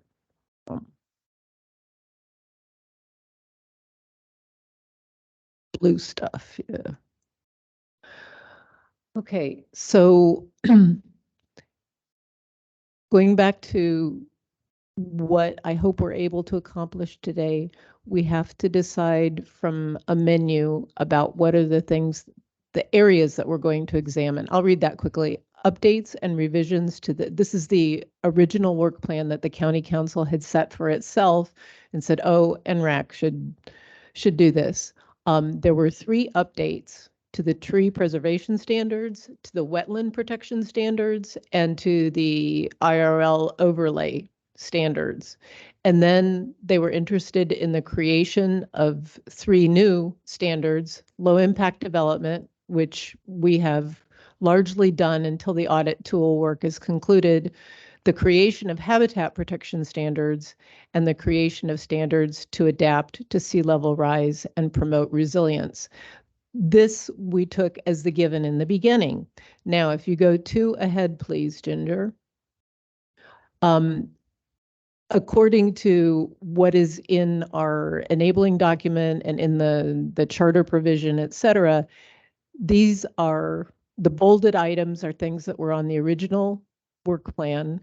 And the other items are things that were listed in that document, but we also can propose to undertake something that is not on there. So I think our first order of business is to decide what areas we are going to tackle. And then once we do that, we can decide how we are going to tackle them. Sound good? So again, the original list, and I believe the original list, just to editorialize a little bit, sorry, but I believe that it was reflective of the concerns that arose from the workshops in 2022 and citizen participation. So that was trees, Indian River Lagoon, LID, wetlands, habitat, and resilience. So, but again, we can modify this. Co-chair. Vice Chair, I just wanted to ask if I believe a takeaway after the last meeting was if anyone had recommendations on how to change this or separate it or organize it, we were supposed to send it to staff. And I say that because I did. So I don't know if we had anyone else who had organization.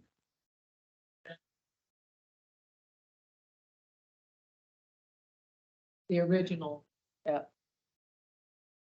Well, they resent our original responses. Yes, that was from the very beginning. After our last meeting, they said if we had ideas on how to organize or structure this, that's more efficient, to send it into them. And I think the only thing I came up with was land and water, and so it wasn't great. I'm looking in my file now because when we got those first responses, I had actually tried to sort of assign them numeric weights from we didn't just each of us choose a word and rank it. We wrote. And so there was a little bit of interpretation to that. I'm looking for that document.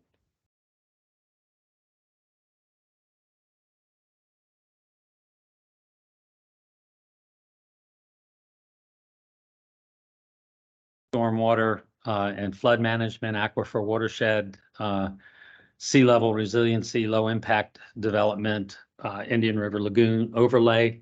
I think I just already said wetlands, tree preservation, and habitat protection.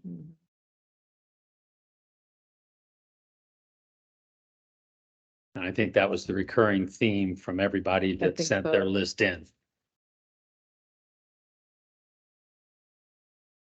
This might be, the last five might have been you putting that together, Melissa, where it was just down to habitat protection, stormwater management, sea level rise, resiliency, wetlands, and trees.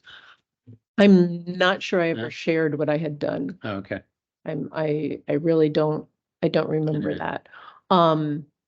Does everyone, with the exception of Suzanne, of course, have the top 5 work plan from last year that were recirculated and that Bob just referred to? It's called, okay, thank you. Yeah, it's up on Yeah. the screen. That'd be a lot easier to read, I think.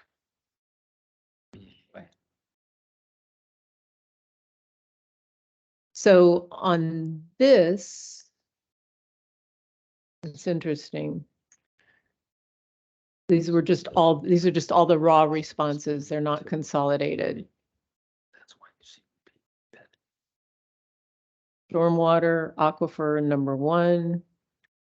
Sea level rise, LID, IRL, wetland, tree, habitat. The next one doesn't go into any of those things.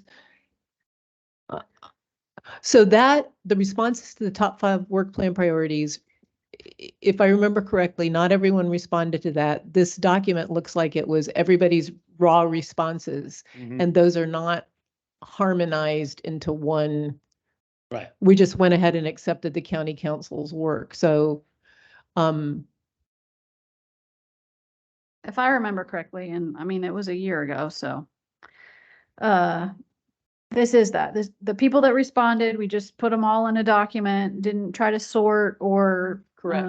Anything. And then in the end, after much discussion, we said, we'll take the council's list, the one that's on the PowerPoint slide we just talked about.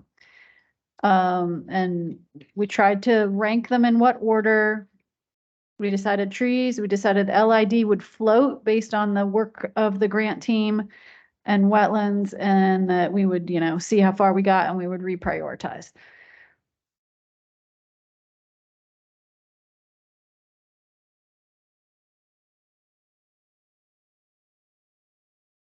This is where we ended up. Let me make sure I'm sharing this. This is the work we had, yeah. That's the work we had set out to do for 2023. Yes and no. Yes. We approached our work for 2023 in two ways. One was from a list of possibilities. If there was the ENRAC proposal and there was a green ribbon proposal, at least that's what I recall. And so we had, what are the things that are important to you? Just answer those questions. But then we also had from the agenda item, the day that ENRAC was decided, yes, we're going to do ENRAC, that had the county council's work plan. And this was what their work plan was. And we adopted that, right? That we were, yeah? Or am I off base? So this is an abbreviated version of the council work plan, because Yes. in that work plan, we had these topics, and then we had specific, like, change this section, look at the buffers, there were Yes. specifics. But yes, these were the big groupings in the council work plan. After all of the top 5 priority discussion, we said, we're going to work on the things the council asked us to work on, and we're going to do it in this order: trees, LID, wetlands. And then we'll see how far we get, and we'll reprioritize if we need to. So as I recall it, that's kind of where we ended up. And that's pretty much what we've done, other than we didn't finish trees. We didn't go back to trees after we did LID. And we can Well, continue to work on those things, which maybe we should, or we can look at new things. Jack?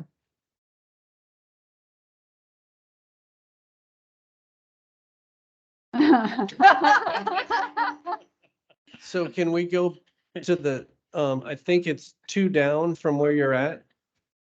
Happens to one of us every Is meeting. that, can we just accept that as, Okay, but so rearrange it? I think that, and Melissa, you tell me if I have this wrong, but so earlier in the presentation talked about what was in section 202.4 of the charter that said we can have environmental minimum standards of these things. Yes. Not limited to, but including these things. Yeah. This is those things plus the council work plan. This is like a mashup Yeah. of what it says in the charter we can do and what the council originally asked. So the Right. bold items like tree preservation are what was in the council work plan. The other ones, aquifer, stormwater, blah, blah, blah, are things that were identified as we could have minimum standards for those. And we do have minimum standards for these. And we weren't necessarily, at least originally, going to look at all of the things that we have minimum standards for, but what are the things that people were really worried about? Correct. Again, and that, I'm sorry, Suzanne, I'm going to come back to you in a second. That original council work plan was reflective of the things that citizens had brought up. And I personally think that it's still reflective of the things that citizens were concerned about. So the things that are in bold there. Suzanne?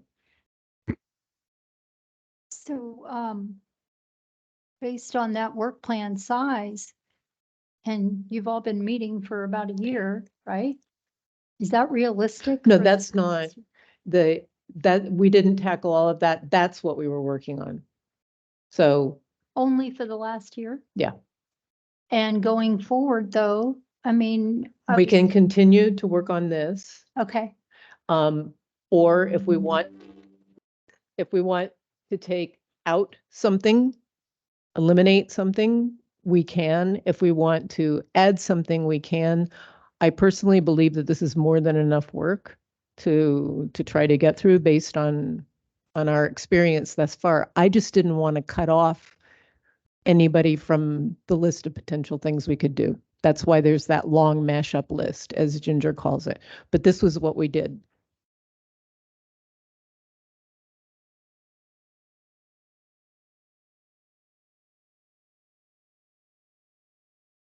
So that looks like a good list for this year, right?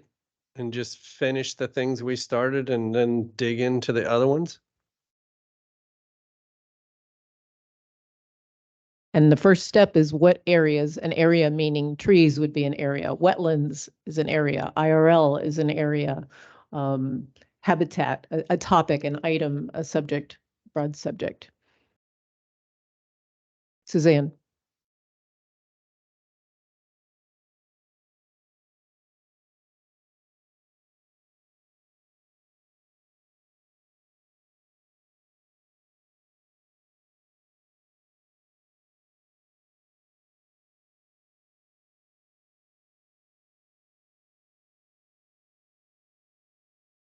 Yeah, so the resolution that was adopted directs what they asked the committee to do.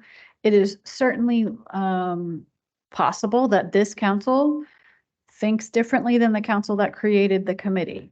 So right now we're working on the resolution that established the committee, and that's what was sort of at the beginning of the presentation. I think it, and I think this is what the discussion is going to be. It is, does the current council still feel like the work they asked this committee to do is what they want to do? In terms of the specific topics, that's easier certainly for the council to direct than the actual mission of the committee, which is set out in that resolution. So I think you're right. They could say, and I think that in February, when we go before them, they probably will say, this is what is important to this council. And if in fact, what is important to them is completely different, then I think it is logical to say, let's not spend a lot of time and energy, because we spend a lot of time and energy in this committee on the direction that we were given. If the direction is completely different, then that'd be a good thing to know, because, you know, we all are very, very busy people. So I think that will come up. But for the moment, we have to go on the direction we've been given, which is the resolution and the work plan. Yeah. And Jack, I'm going to get to you.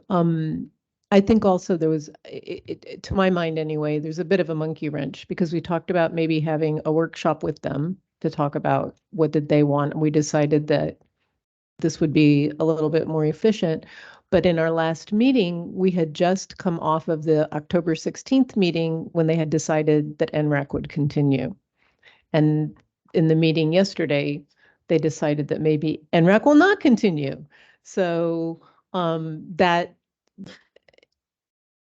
makes this exercise today a little bit more difficult. But again, to my mind, what the conversation I'll probably have with my appointer will be about these priorities, but I will remind that these are the things that people were going into council meetings and becoming quite animated about, and that they are likely to remain in that state of interest in these things. Jack, please, sorry. I agree. And two things. One is that when we was asked for a response by the committee on what they thought these were our priorities, which we provided, where most of us did. And, but our priorities and the priorities, particularly with trees at the top of the list, are different, right? Because the trees were kind of an issue that we're concerned with, clear cutting. And I know that came up, and that's why that trees were on the top of their list, I'm guessing. But they weren't on the top of our list when we looked at it. It's me. It'll go away. Anyway, I could see we should provide them the original council's work plan so they can see what started this. But on top of it, they may look at this and think, trees is on the top of the list. I don't know. It sounds like you're trying to regulate trees. It sounds I don't know. It trivializes the true balance of development against ecological standards in my mind, to put trees on the top of the list. Because I think they're evaluating, the committee should be around, and they're thinking we're sitting here trying to deal with tree ordinances. I still think we should provide this and say, hey, this is where we started. But where we are now, and I thought the list was fine as to where we are now, but I don't see it as priorities. I just see it as a list. Yeah. Right. I didn't forget. Yeah, from an efficiency standpoint, I think we need to have our list and present it to council. And be it a, hey, this is a yay or a nay, but we need to let them know where we stand. If we go to council going, well, what do you think? We might be there all day. On that note, what is our list? Bill. Let's make that our list. That's what we've been working on. And just move Indian River down below LID or just rearrange the below LID, and that's our list. I mean, isn't that what we want to do? And that's what we've been doing. And I don't understand is this complicated? Only because we're a committee. Huh? Only because we're a committee reporting to another committee. No, seriously, it isn't that complicated. It's what are we going to work on? That's the decision now. What is the list of items we're going to work on? Then we can prioritize them. But what's that list? It can be this list, which is the one we've been working on. Wendy, I'm sorry, you have your card. Oh, I thought Bill was making an emotion. Sorry. Oh, I just put my card up. I'm going to say the same thing I've said every meeting, and including earlier in this meeting. LID is everything. LID touches everything. It's not a separate category. There is work to be done that's going to be done early spring that is going to touch every single chapter, or every single section. So there's that. I'm just going to say that again and again and again. But I do think that stormwater as an existing separate section, I mean, we need to focus on that. LID is first and foremost about stormwater. It's not only about stormwater, and there are things about stormwater that aren't necessarily addressed by LID. So I think given again the flooding that we've experienced over the last year, including last month, I think it would behoove us to spend some time on LID, if that needs to be after April or whenever. Stormwater needs to be on the list. They're going to want to see that. The chair calls on herself. Tyler's not here today, but Tyler had also spoken about, and I think we had early on discussions about it as well, about the quantity and quality of water. We have a sole source aquifer for Volusia County, and this matters a lot. I think we're going into priority. The issue, I absolutely do agree with you about LID touching many of these ordinances. What I like about the manual is the consolidation of things that development will need to address through LID. What concerns me is that the audit tool, which is so fundamental to us moving forward with LID, that product, that output won't be available probably till June, did we say, at the earliest? April? We're hoping April, but keep Okay. in mind, we're looking at the audit tool from the lens of LID is a voluntary option that people can take with incentives. So yes, we'll be looking at things like where are the buffers and how much tree preservation do you have to have? But that's not going to address the 7-Eleven and the new subdivision if they don't choose to use LID. So we still need to be looking at the regulations that will apply to all development in the county. And what is that minimum standard, right? What is that baseline? And what's appropriate there versus, okay, if you're going to do low impact development, do you have some sort of different standard? And that's voluntary, right? So Thank you. I agree that it's all related. And that's how we kind of skipped, it's how we stopped trees, and why we didn't go back to trees was partly because it's all related. True enough. But if LID is going to truly be voluntary with incentives, then we still need to pay attention to what the code says are the minimum requirements. Okay, so even though Wendy is right fundamentally, we're going to put that aside and continue with the exercise of accepting this list and prioritizing this list, correct? Is it not? It's not, okay.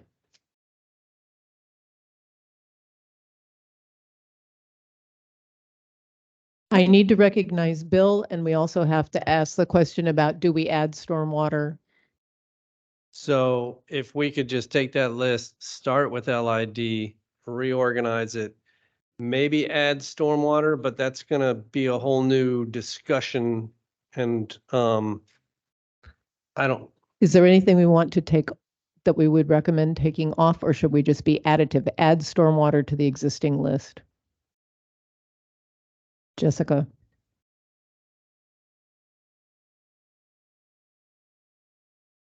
Them beside each other. I think other than stormwater, the main topics we have listed here are illustrated in the former work plan. And so I think adding surface and stormwater management to the other list would, I think, cover everything that we're And looking at. everything that is in bold on this list is what the work plan was, and Ginger's highlighting them now. Right, but beach and dune protection is within resiliency, which is on the other list. it is. Yeah. Yeah, it is. Yeah. Definitely it is. Air pollution is too complicated to regulate. The state doesn't even do it, so we shouldn't. Yeah, that's my. Would anyone like, oh, Ginger? I would just say that, including stormwater, it would be helpful to know in what regard, right? Like, are you saying that the stormwater regulations we have are I don't know that you're saying this. I'm talking out loud. That don't protect water quality sufficiently, don't protect the right volume because of flooding sufficiently. Like like stormwater is a big thing.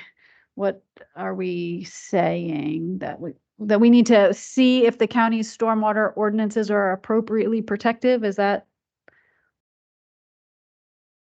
Bill has his card up, and then what? Well, it's just kind of, I have the same question, and I'm not an engineer, but we have a stormwater ordinance, and is it different from the water management district ordinance? Mr. Urban's going to eliminate. Yes. Well, and the St. John's has just gone through a whole new rule making process. And I think that their new rules are going through the legislature in the spring. Yeah. And so I think that would be a good time, maybe after the legislature, if they ratifies it, for us to maybe take a look at our stormwater section and see how it now compares to the new rules. That would be a good time to do that. Yes. Okay. The proposed changes are addressing more qualitative than just the quantitative nature, Okay. which is very important.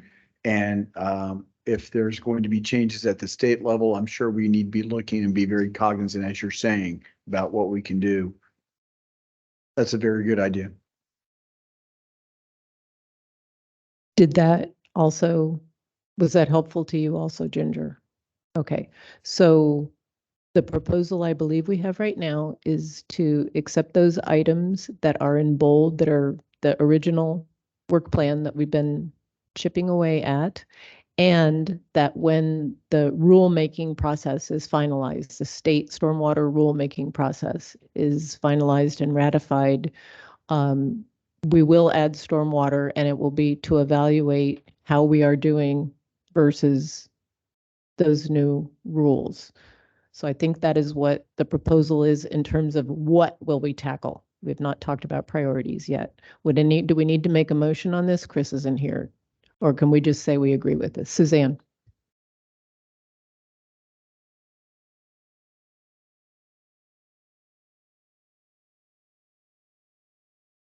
No, that would be the priority. Right now, it's just what's on the list. Then we'll rank it. I have a question on the habitat protection standards. Was there direction given by council to eliminate habitat protection and or specific? No, the current council, I thought I heard One of them asked to eliminate at least gopher tortoises. Did I not hear that? Oh, okay. No, there was a council member who requested that we bring it back in front of them. They have since requested that it be sent to V card for evaluation. There was a statement made by a member of V card that the benefits of the gopher tortoise ordinance for the general public, including developers, is needed. And so therefore it's a service that would provides a benefit to not only the public and the gopher tortoise, but also to the development community. So VCARD is going to be reviewing it and providing a recommendation sometime probably in February, maybe March.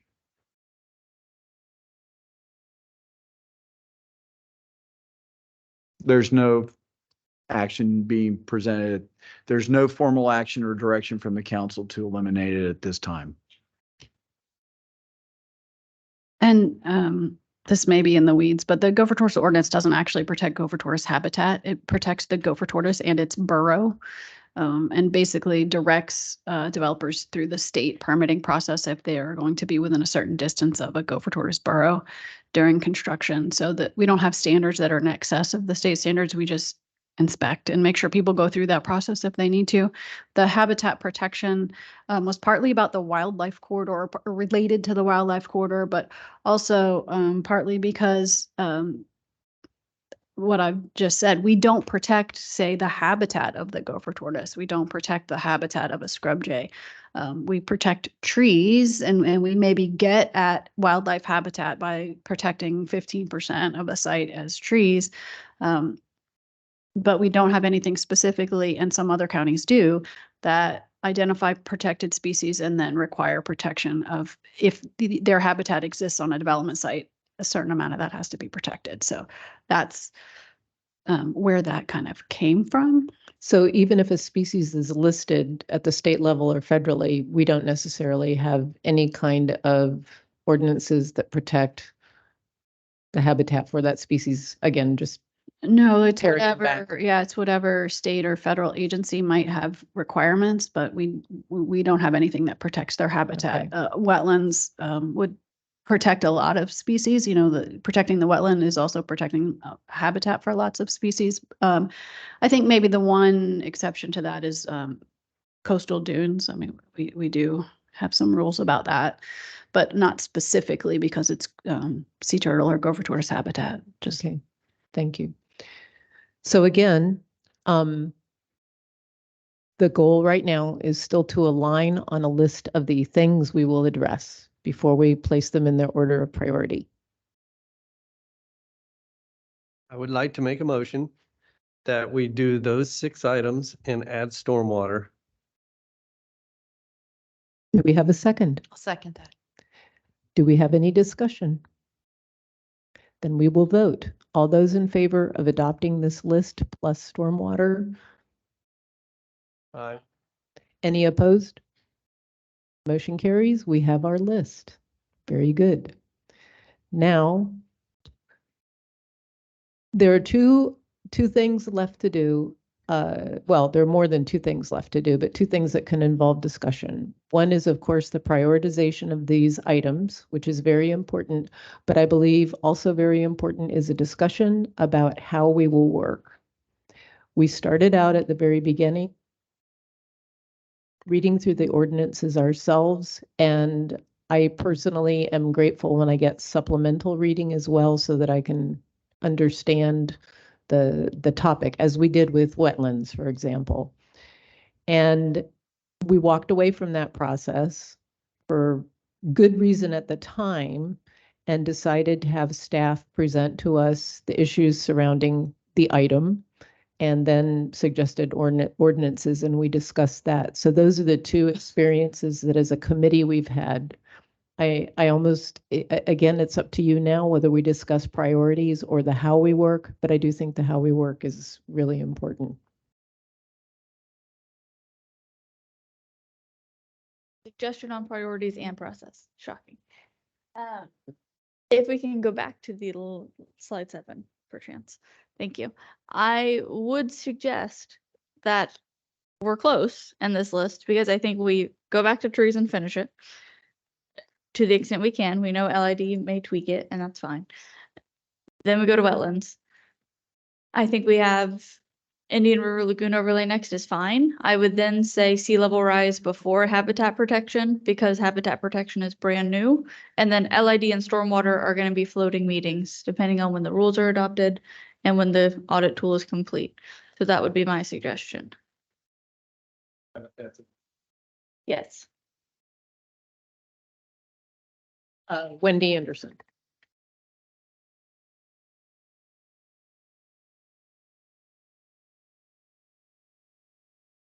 Sorry, let's finish trees and then finish wetlands. And then I would actually put stormwater in next, because I think that by then we'll have our information from the state legislature. So if we're looking at like, She said floating. yeah, if we're looking at May, June, that timeline, hitting stormwater and LID at about the same time, maybe over the summer, that then I think informs a lot about the Indian River Lagoon overlay, because so much of the Indian River Lagoon problems are derived from stormwater. So just thinking about it geographically.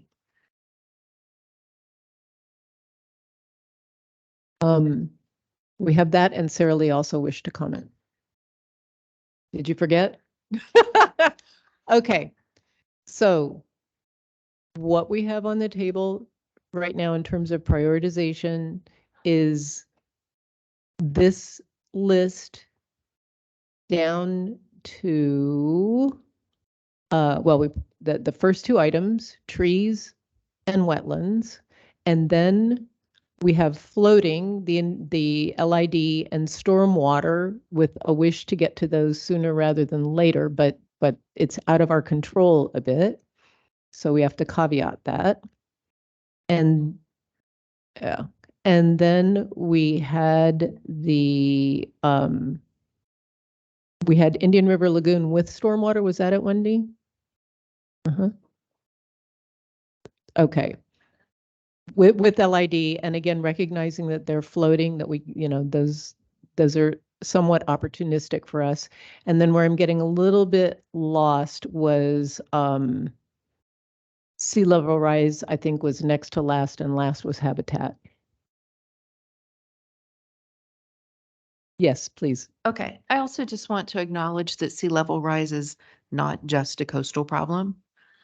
And so a lot of our inland flooding, particularly in our coastal communities, is a direct result of sea level rise.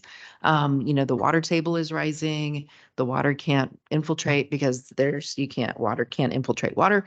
And so I do, again, everything is related to everything else. And so I think that, the resiliency plan, as Suzanne mentioned earlier in the meeting, already is a good start for the work that the county's already done. And I think that somehow or another, we need to be seeing those sooner than later. So just as an FYI, we have a current grant, a DEP Resilient Florida grant, to update our vulnerability assessment, and it will use the state required sea level rise curves and look at our critical infrastructure, state defined critical infrastructure, which is like everything, and identify vulnerability to sea level rise. That work is happening right now with the East Central Florida Regional Planning Council. As part of that, we'll have a social media, social marketing campaign, and we'll have a series of workshops. Those are going to start in February, probably finish up in April. So that data can inform the work of if we need to have ordinances related to sea level rise. That's great for us. That's Yeah. great for us to be able to sit in on those.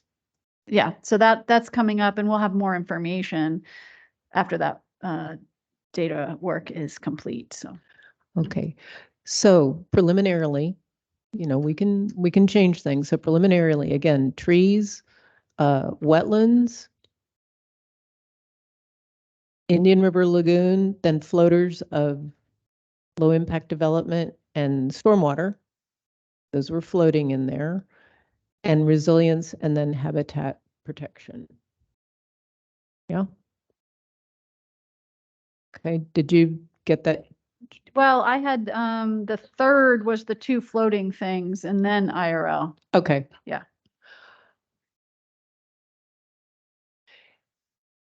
So I'd like to know now if we can accept these as our priorities.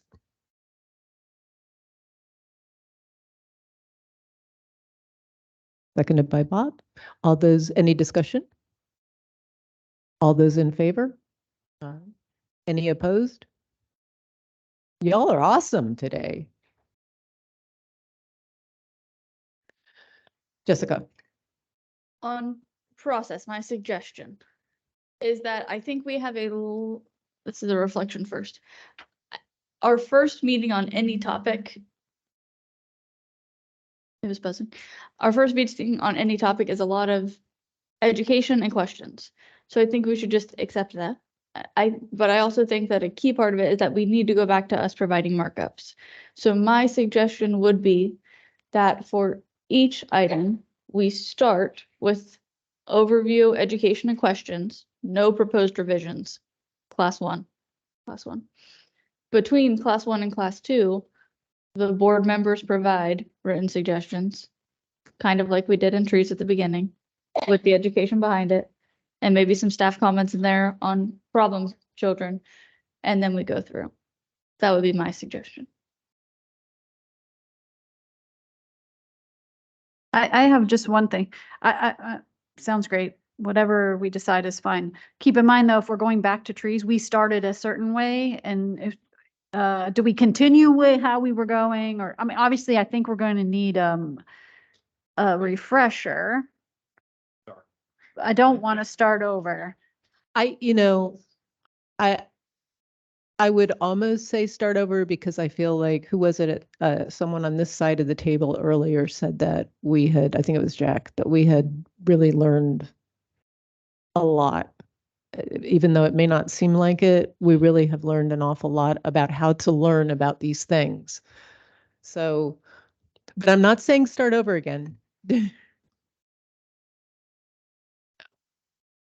Thank you, Bob.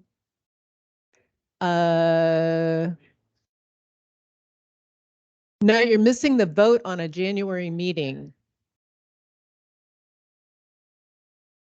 So Jessica, based upon our experiences to date, she's proposing a hybrid approach where we still get our briefing from staff. We have a classroom, we learn, then we go home and we go to work and share our work product, and then we discuss our work product. Anybody have anything for, oh, Bliss, I'm sorry. Did you forget? No. No, I didn't forget. I was just gonna ask you, so we've had a couple meetings on the wetland ordinance. And I remember last meeting, we kept hoping we get to that and we didn't. And it doesn't look like we're gonna get there now. So, are we gonna drop or table that conversation and go back to trees? According to the priorities we voted on, it looks like we are. And finish it. And then we're going to be so happy. So I don't know, do we still have 1, 2? Okay. The proposal is a hybrid work process. I'm not sure we have to vote on it, but voting is healthy. Did we like this idea? Okay. Can I get a recap? So first meeting, education, no proposed revisions. Between that meeting and the next meeting, members would provide written comments to the actual ordinance as it exists, if it's an ordinance that exists. Yes. If not, I guess we're taking recommendations for what we want to see. And then at the second meeting, we discuss so then would you want staff to compile those proposed edits from the group that get sent in sometime in between and send that out? And that's what we discussed at the next meeting? Yes, although let me caveat myself by saying that, like you guys did for wetlands, where you had comments in the document that said, we've seen issues here. Yeah, I think those are still good for meeting 1 education, okay. because then we can ask questions about them. And then when we do our revisions, we have your comments in mind. Okay. I think the trouble we had with trees is that we had all Yeah. of our markup And then we added staffs into that as well. And so starting with you guys' reference points for our edits would be good. Yeah, and that's what I was gonna say. We want to work off of your recommendation or proposal, not off of the raw material. I think the important points here is we ground ourselves in reality, but then we do some thinking, I mean, in a shared reality. Sorry about that. And then with that information, we make our evaluations and do some work rather than trying to do that thinking work only in meetings. But we also need your initial input. So members provide written comments, staff compiles and sends back out before the second meeting. That's what we use to discuss at the second meeting, is a document with lots of comments. Yeah, and I hope everyone realizes that we're holding staff to a quick turn on this, but then we're holding ourselves to a quick turn on it. It's going to require us to review and get our responses in. What's our deadline for this? Well, we meet, right now we meet each month. So from the educational meeting to the markup and discussion, I would say, how long do you need to do the compilation work, Ginger? To look at a timeline for this? Yeah, because if I have 14 different versions of a markup and have to put them all together in a document, that's going to take a little while. So we would have to get comments to you no later than a week after a meeting. Yeah.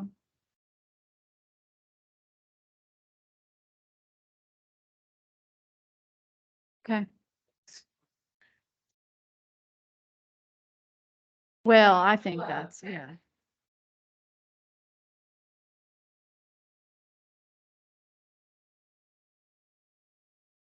So for the tree ordinance, we starting with education again? You know, I wish that I could say I'm prepared that I had reviewed that for today, and I did not. No, well, no, nobody did, but. I don't know where we were. For trees, we did an overview, and then we did our markups. So the document we were working off of last time was everyone's comments in that document. Yes. Going line by line on that. Yep. So I think we restart that, right, wherever we left off.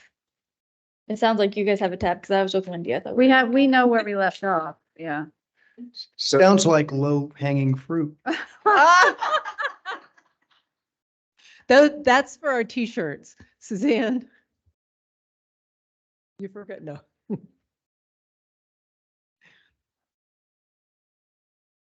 That's one of the That's on discussion the items. list, yeah. Yeah.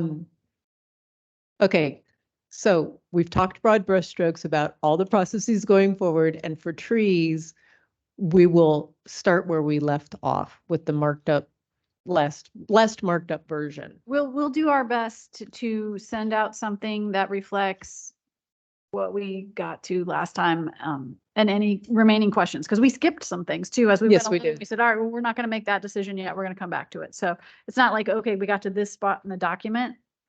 So we'll get you some background information, maybe links to the prior PowerPoints, if that's helpful, just for a refresher. And Suzanne, if you want to meet separately and get a little bit more of a refresher because you missed the original discussion, I'm happy to do that.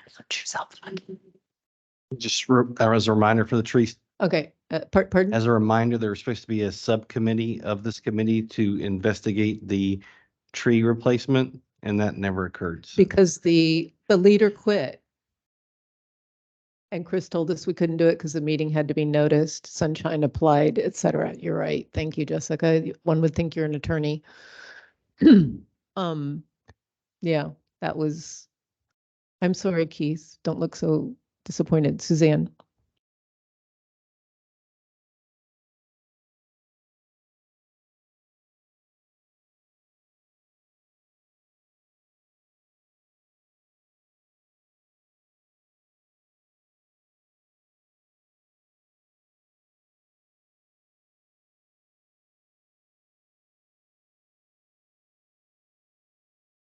It'd be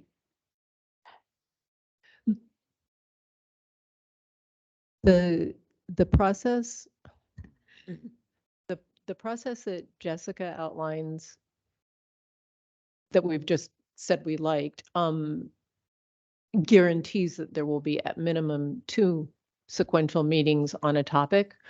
And there could be more. And we have found, I'm hoping that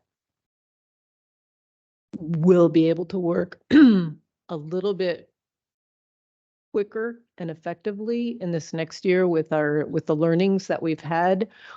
This is by nature a messy process to discuss all these things and harmonize all the different viewpoints that we have, and that is important, but it makes it a little difficult. I like deadlines too, because that's how you get things done, but it makes it a little difficult to say we're going to knock this out in 3 meetings or 2 meetings or 4. We do have the priority though. And we have, because we've established that, and I don't think we necessarily had done that fully last year. So now we do have our game plan, and some things may go quite quickly and some things may not. But I hope that we'll be able to do a more efficient job than we did this past year. I think it was a tough learning curve.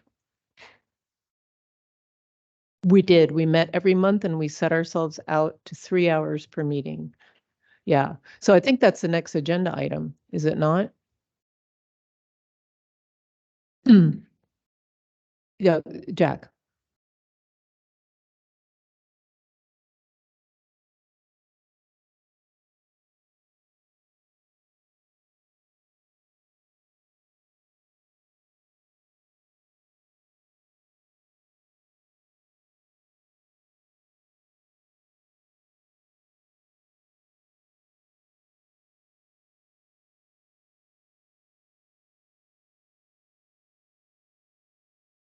That's the order, I think, that Ginger was. No. Well, so originally when when Melissa created this chart, it was just, the only comment really was this thing about council and the low impact development. That was the only comment that was here. I just used this column just now to sort of put in the order. Any Just a note. presentation we would give to council would look different than Yes. this. Be more clear. This is just a draft working. No, if you leave, that's it. Yeah. Uh, You can go. Okay, I have a thought and it's just a consideration, but nice try. thinking in terms of being presented to the county council is perhaps to have a column that says something like, like current relevance. In other words, we're drawing it down from trees being a list, okay, as a thing, instead of what's the relevance of trees in the subject, and the trees in particular was the perception of clear cutting, right? And so I think that would be helpful when the county council looks at this and says, well, why are we looking at trees? They're just thinking trees the trees are in my yard. I like trees. I don't like trees. I'm thinking trying to bring some relevance to each of these subjects, which would include, in the case of stormwater, we could say flooding. Okay, and so a council member could then relate to flooding and say, oh, I like that. So I'm thinking something very simple as a column that says, current relevance, something like that. And then we just list out very simple 2 words, something like that. And I'm only thinking of better explaining or selling what we're doing. It's just a thought. Okay, I like that.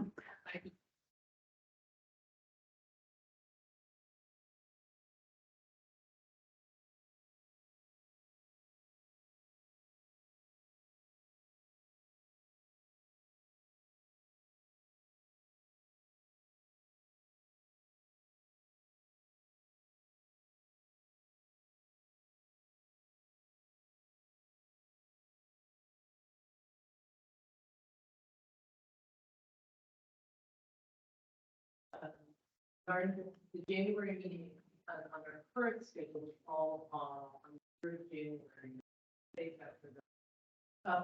The January meeting would fall on the, sorry about that, on the first of the first week. So just, 2 days after New Year's.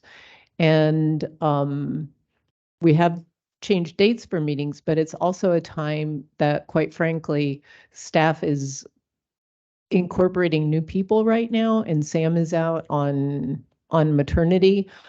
Trees is, and I think that's going to affect Ginger more than Keith, and Keith is the tree guy. So we could still work in January, but that was a question about whether we would hold a January meeting or not. And then there was a question about whether we continue with the schedule we've had so far, which is the first Wednesday of each month for 3 hours. So January is the first question. And as staff, if you would like to say the pros and cons of January, please do. We would love to hear from you. The only issue for us is it's not necessarily the date, it's just the amount of things that we have on our plate right now, including we're trying to apply for a $50 million NOAA Resilience Challenge grant, and that's coming due. We're working on the public outreach for the vulnerability assessment. A lot of that work is due in the next month. And we'll be working on our agenda item for council. So it's just a lot going on, but if the committee wants to meet and wants to get to work, then we'll make that happen. We just got a lot going on, and not all of our people are here. My only concern there, I'm sorry, Bill, is being ready for the council meeting. If there's anything we have to vote on in person, Bill, please. I was going to propose we just cancel the January meeting and then also say we're going to meet every Wednesday, just like we are 1 to 4. I second it. All those in favor? Aye. Okay. And shall we do elections then at the beginning of the year? Okay. Then I believe, unless somebody has something else to bring up, we have amazingly concluded our goals for today. Suzanne. The first February and first Wednesday in February. God, I have them all. February 7th, yes. We'll send out a meeting calendar for the rest of the year shortly. So Or, I all mean, that for next said, year. happy holidays to all of you, however you celebrate them or don't celebrate them and just sleep in. I hope you have a wonderful time, and it's been a lovely year with all of you. Thank you so much.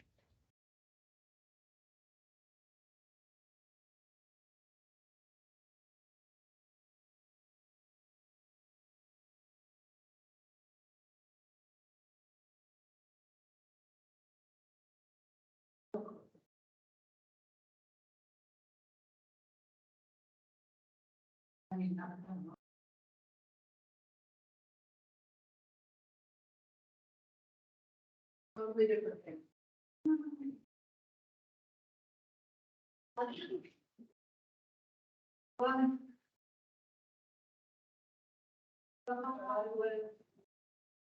Second 3-hour meeting.